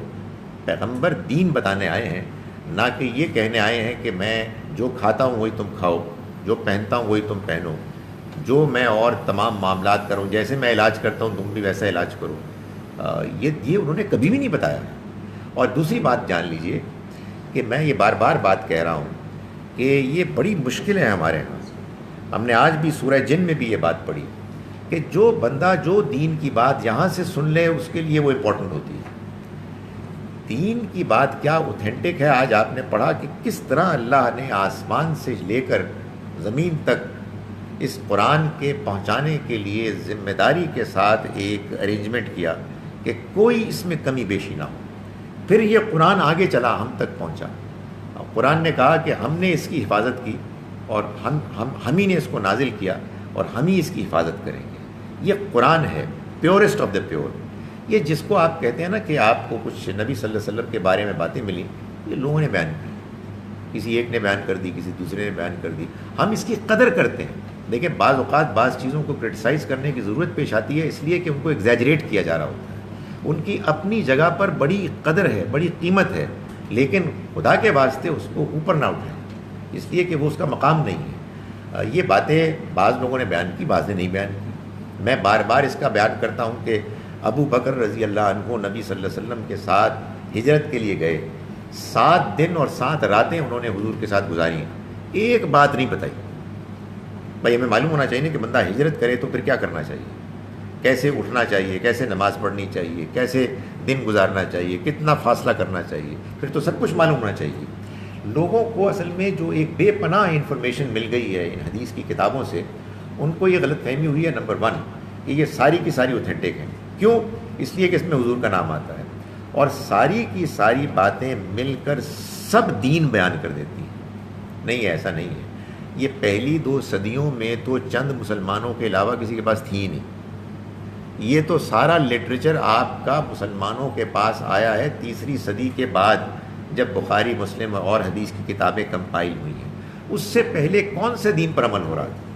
وہ دین کے جو پہلے دن سے ہمیں ملا اور وہ بالکل پیور اوتھینٹک فارم میں ملا، وہ قرآن ہے اور وہ سنت ہے. باقی جو کچھ بھی ہے اس میں ظاہر ہے کہ حدیث میں بہت زبردست چیزیں ہیں. میں سچی بات ہے یہ کہتا ہوں کہ جو شخص حدیث کو نہیں مانتا، میں سمجھتا ہوں کہ وہ مسلمان ہے، اس کا اپنا ایک پوائنٹ آف ویو ہے، لیکن وہ بہت محروم ہے. اس لیے کہ حدیث میں جو بعض بڑی خوبصورت، بڑی ہی مفید باتیں ہیں وہ ہمیں کہیں اور سے نہیں ملتی سوائے حدیث کے. لیکن بہرحال حدیث اور یہ معلومات اصل دین یعنی قرآن اور سنت کا فٹ نوٹ ہے. تو اس میں جو ہم یہ کہتے ہیں نا کہ کھجور کھانا سنت ہے، نہیں، یہ کوئی سنت نہیں. نبی صلی اللہ علیہ وسلم کے زمانے میں اگر آپ کے علاقے میں آم ہوتا، آئی بیٹ کہ وہ آپ آم کھاتے، لیکن وہاں آم تھا ہی نہیں. اس لیے جو آپ کے علاقے میں آپ کے زمانے میں چیزیں موجود تھیں آپ نے اس کو اختیار فرمایا. اور اگر آپ کو اس کا شوق ہے، بہت اچھی بات ہے. میں سمجھتا ہوں کہ ہمارے ہاں ایک حضور کے ساتھ محبت کا یہ اظہار ہے، اور مجھے اچھا لگتا ہے کہ ہم حضور سے روزہ کھولتے ہیں. یہ دین نہیں ہے، مگر ایسے ہی اچھا لگتا ہے. بعض باتیں ایسی بھی ہونی چاہیے نا، اس کو دین نہ بنائے.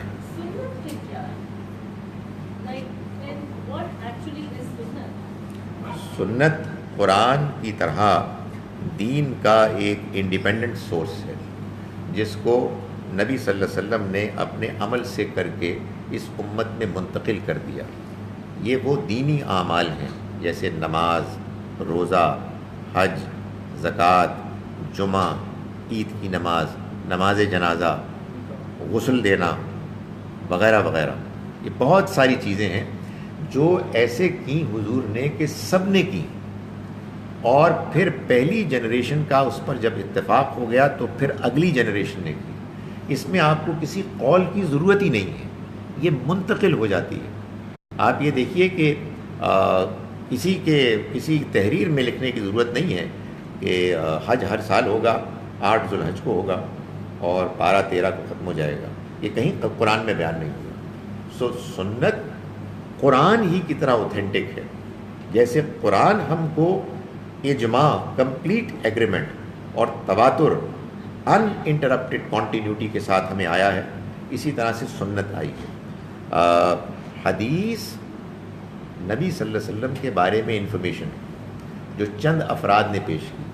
سنت سب نے عمل کیا. حدیث 3ری صدی میں عام ہوئی. سنت پہلے دن سے بغیر کسی گیپ انقطاع کے چلی آ رہی ہے. آپ کبھی غور فرمائیے کہ نماز مسلمان پڑھتے رہے ہیں، ایک نماز کا بھی گیپ نہیں آیا ہے. یہی وجہ ہے کہ جتنا میں کانفیڈنٹ ہوں کہ سورہ فاتحہ قرآن کی پہلی سورہ ہے، اتنا ہی میں کانفیڈنٹ ہوں کہ اگرچہ کہ حضور نے عصر کے 4 فرض پڑھے اور عشاء کے 4 فرض پڑھے، مگر مغرب کے 3 پڑھے. کسی کی مجال نہیں ہے اس 3 کو 4 کرے یا 2 کرے، اس لیے کہ یہ سنت ہے. یہ تمام مسلمان اس پر متفق ہیں. تو سنت تو ایک قرآن ہی کی طرح ایکولی اوتھینٹک سورس ہے. قرآن اور سنت دونوں مل کے دین کا ایک پورا بیان ہے، باقی اس کی فٹ نوٹ ایکسپلینیشن. سر، کیا یہ کہا جا سکتا ہے کہ سنت کا بیان حدیث میں موجود ہے؟ اگر ساری احادیث سنت نہیں تو یہی سنت جو نماز، روزہ، حج، زکوٰۃ، عیدین اور آپ نے جس کا ذکر کیا جو مین ہماری جو سورس میں ہمارے دین کے اندر جو چیزیں ہیں ان کا بیان جو ہے جو احادیث میں موجود ہے اس کو ہم کس طرح اس کانٹیکسٹ میں دیکھیے، بات یہ ہے کہ یہ بڑی نیچرل بات ہے کہ جب لوگوں نے نبی صلی اللہ علیہ وسلم کے بارے میں انفارمیشن آگے پہنچائی، کیوں پہنچائی؟ یہ بڑی نیچرل بات ہے، پہنچانی چاہیے تھی. بھائی بعض لوگوں کو یہ شرف حاصل ہوا کہ انہوں نے نبی صلی اللہ علیہ وسلم کی زندگی کو دیکھا، حضور نے آپ سے بات چیت کی، انہوں نے حضور کی نمازیں دیکھی وغیرہ وغیرہ. تو یہ کیسے ہو سکتا ہے کہ انہوں نے آگے لوگوں کو نہ پہنچایا؟ بڑی نیچرل سی بات ہے. یہ اصل میں حضور کی زندگی کا بیان ہے. اس میں واقعات، غزوات، آپ کی عادتیں، آپ کے ساتھ جو معاملات ہوئے اور آپ کی عبادات، یہ سب کچھ آ گیا. تو جب حدیث حضور کی پوری زندگی کا بیان ہے، جیسے جیسے لوگوں نے کیا، اس میں سنت بھی بیان ہوگی. سو حدیث آپ نے ٹھیک کہا کہ حدیث کے اندر آپ کو سنت کا بیان ملتا ہے، لیکن سنت حدیث پر مبنی نہیں ہے. سنت حدیث کو پریسیڈ کرتی ہے، سنت حدیث سے پہلے ہے. بلکہ میں گزارش کروں، سنت قرآن کو بھی پریسیڈ کرتی ہے. قرآن بعد میں آیا، حج پہلے موجود تھا. قرآن بعد میں آیا، نماز پہلے موجود تھی. قرآن بعد میں آیا، قرآن نے ہمیں بتایا روزہ پہلے موجود تھا. کتب علیکم الصیام کما کتب علی الذین من قبلکم، تم پر روزے فرض کیے گئے جیسے تم سے پہلوں پر فرض کیے گئے. تو اللہ نے نبی صلی اللہ علیہ وسلم کو ہدایت کی سورہ نحل میں کہ آپ ثم اوحینا الیک، پھر ہم نے آپ پر وحی کی ہے پیغمبر، ان اتبع ملت ابراہیم حنیفہ، کہ آپ ابراہیم کے دین کی پیروی کریں جو یکسو تھے. ابراہیم کا دین کیا ہے؟ یہ سنت ہے، یہ سنت ابراہیمی.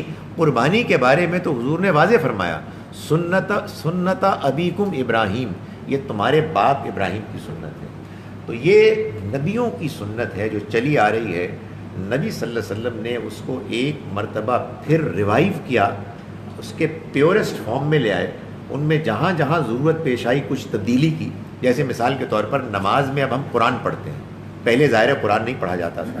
اس کو انٹروڈیوس کر کے اس امت میں جاری کر کے آپ اس دنیا سے رخصت ہوئے. یہ قرآن ہی کی طرح اوتھینٹک ہے. لیکن حدیث یہ خبر ہے، خبر واحد ہے. کچھ لوگوں نے بیان کی، اس کے بارے میں تنقید بھی ہوتی ہے.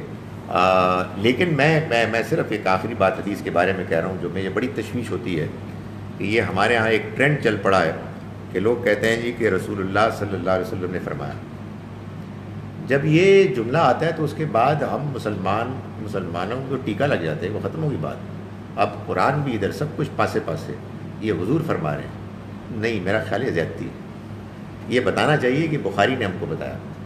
بخاری نے بتایا کہ انہوں نے زبیر سے سنا، زبیر نے عروہ سے سنا، عروہ نے عبداللہ سے سنا، عبداللہ نے انس سے سنا، انس نے ابو ہریرہ سے سنا، اور انہوں نے کہا کہ حضور نے فرمایا. یہ 5 نام لیں گے نا تو طبیعت ایسی صاف ہو جائے گی. آپ کیا کرتے ہیں؟ آپ کہتے ہیں حضور نے فرمایا. یار یہ بڑی زیادتی ہے. اس کا تو مطلب یہ ہے کہ آپ یہ فرما رہے ہیں کہ آپ سن کے آئے ہیں، اور لوگ پھر کوشچن ہی نہیں کرتے.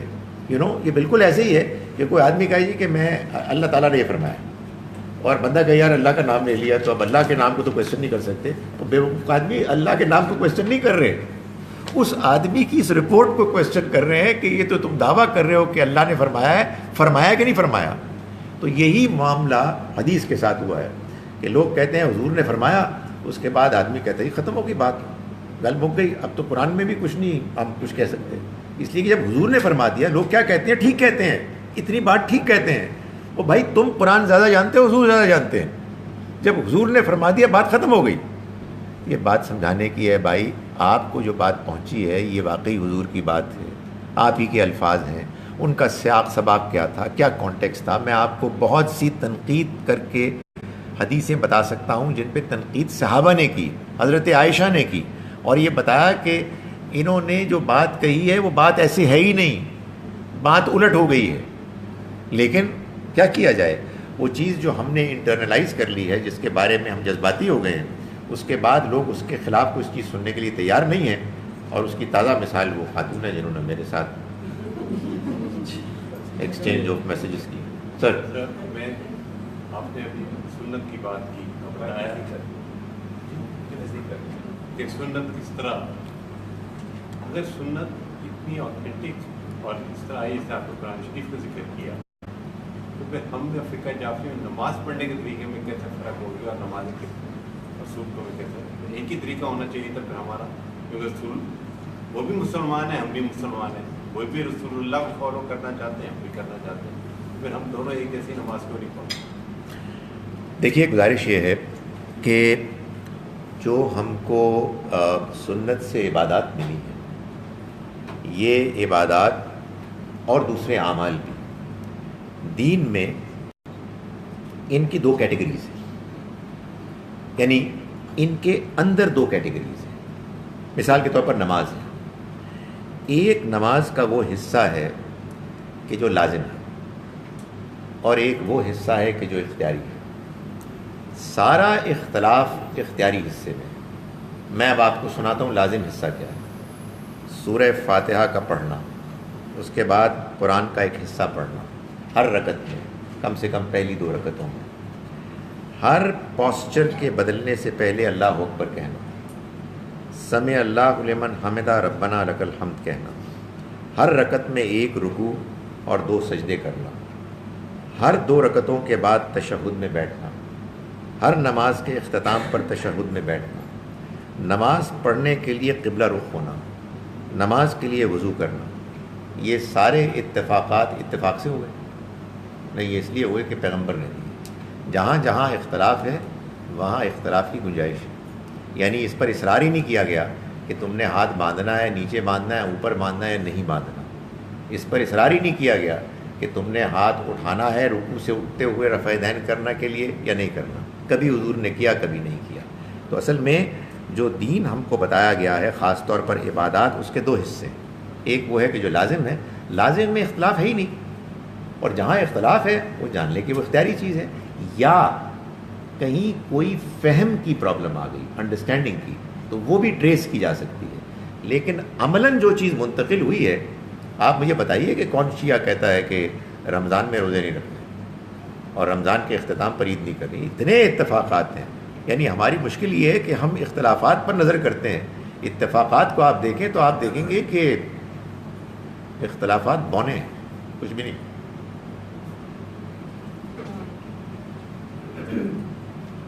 یہ جو دوسرا مائک تھا، اس کی حکمت مجھے یہ لگتی تھی کہ یہ نہ کرنا پڑے. 2 سیکشن رائٹ اندر. ہاں جی، ایک اپنی ڈیلی لائف کے متعلق ایک کویسچن تھا، getting away from the topic, کہ اگر گیٹنگ اوے فرام ایکسائٹمنٹ. جی، اگر آپ کے ساتھ کوئی ایسا رویہ کرے جو ناجائز ہو، کہ آپ کا behaviour did not invite the kind of comments that somebody passes about you. What is the right way to deal with it? Should one defend oneself and reply, or should one just keep quiet and take it? دیکھیں depend کرتا ہے situation پر.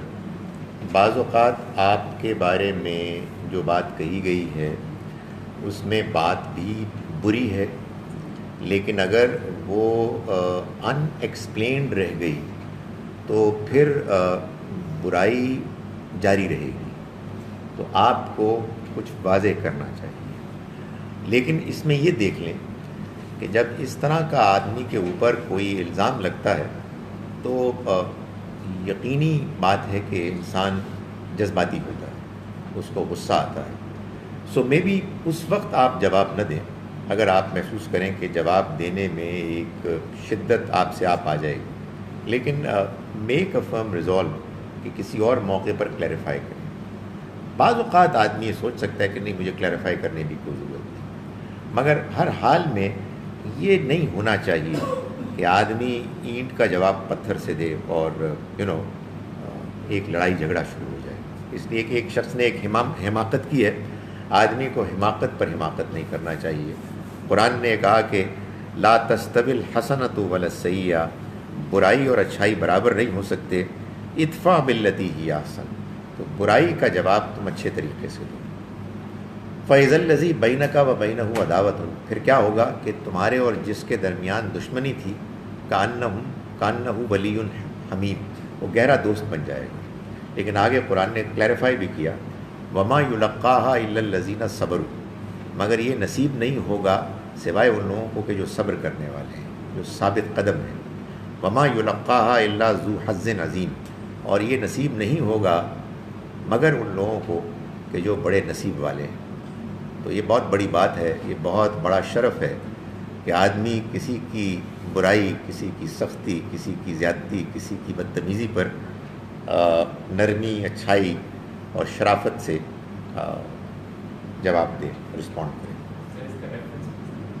سورہ حامیم سجدہ ہے اور درمیان میں آیات ہیں. آپ معلوم ہے آیات کے ایگزیکٹ نمبرز میں پھسڈی. سر ایک آخری سوال آپ سے. یہ تو آپ کہہ رہی ہیں اپنے بارے میں. سوری. جی جی فرمائیے. بس میں یہ پوچھنا کلیریفائی کرنا چاہ رہی تھی کہ ہم لوگ سب کانٹیننٹ میں یہ فرض نماز کے بعد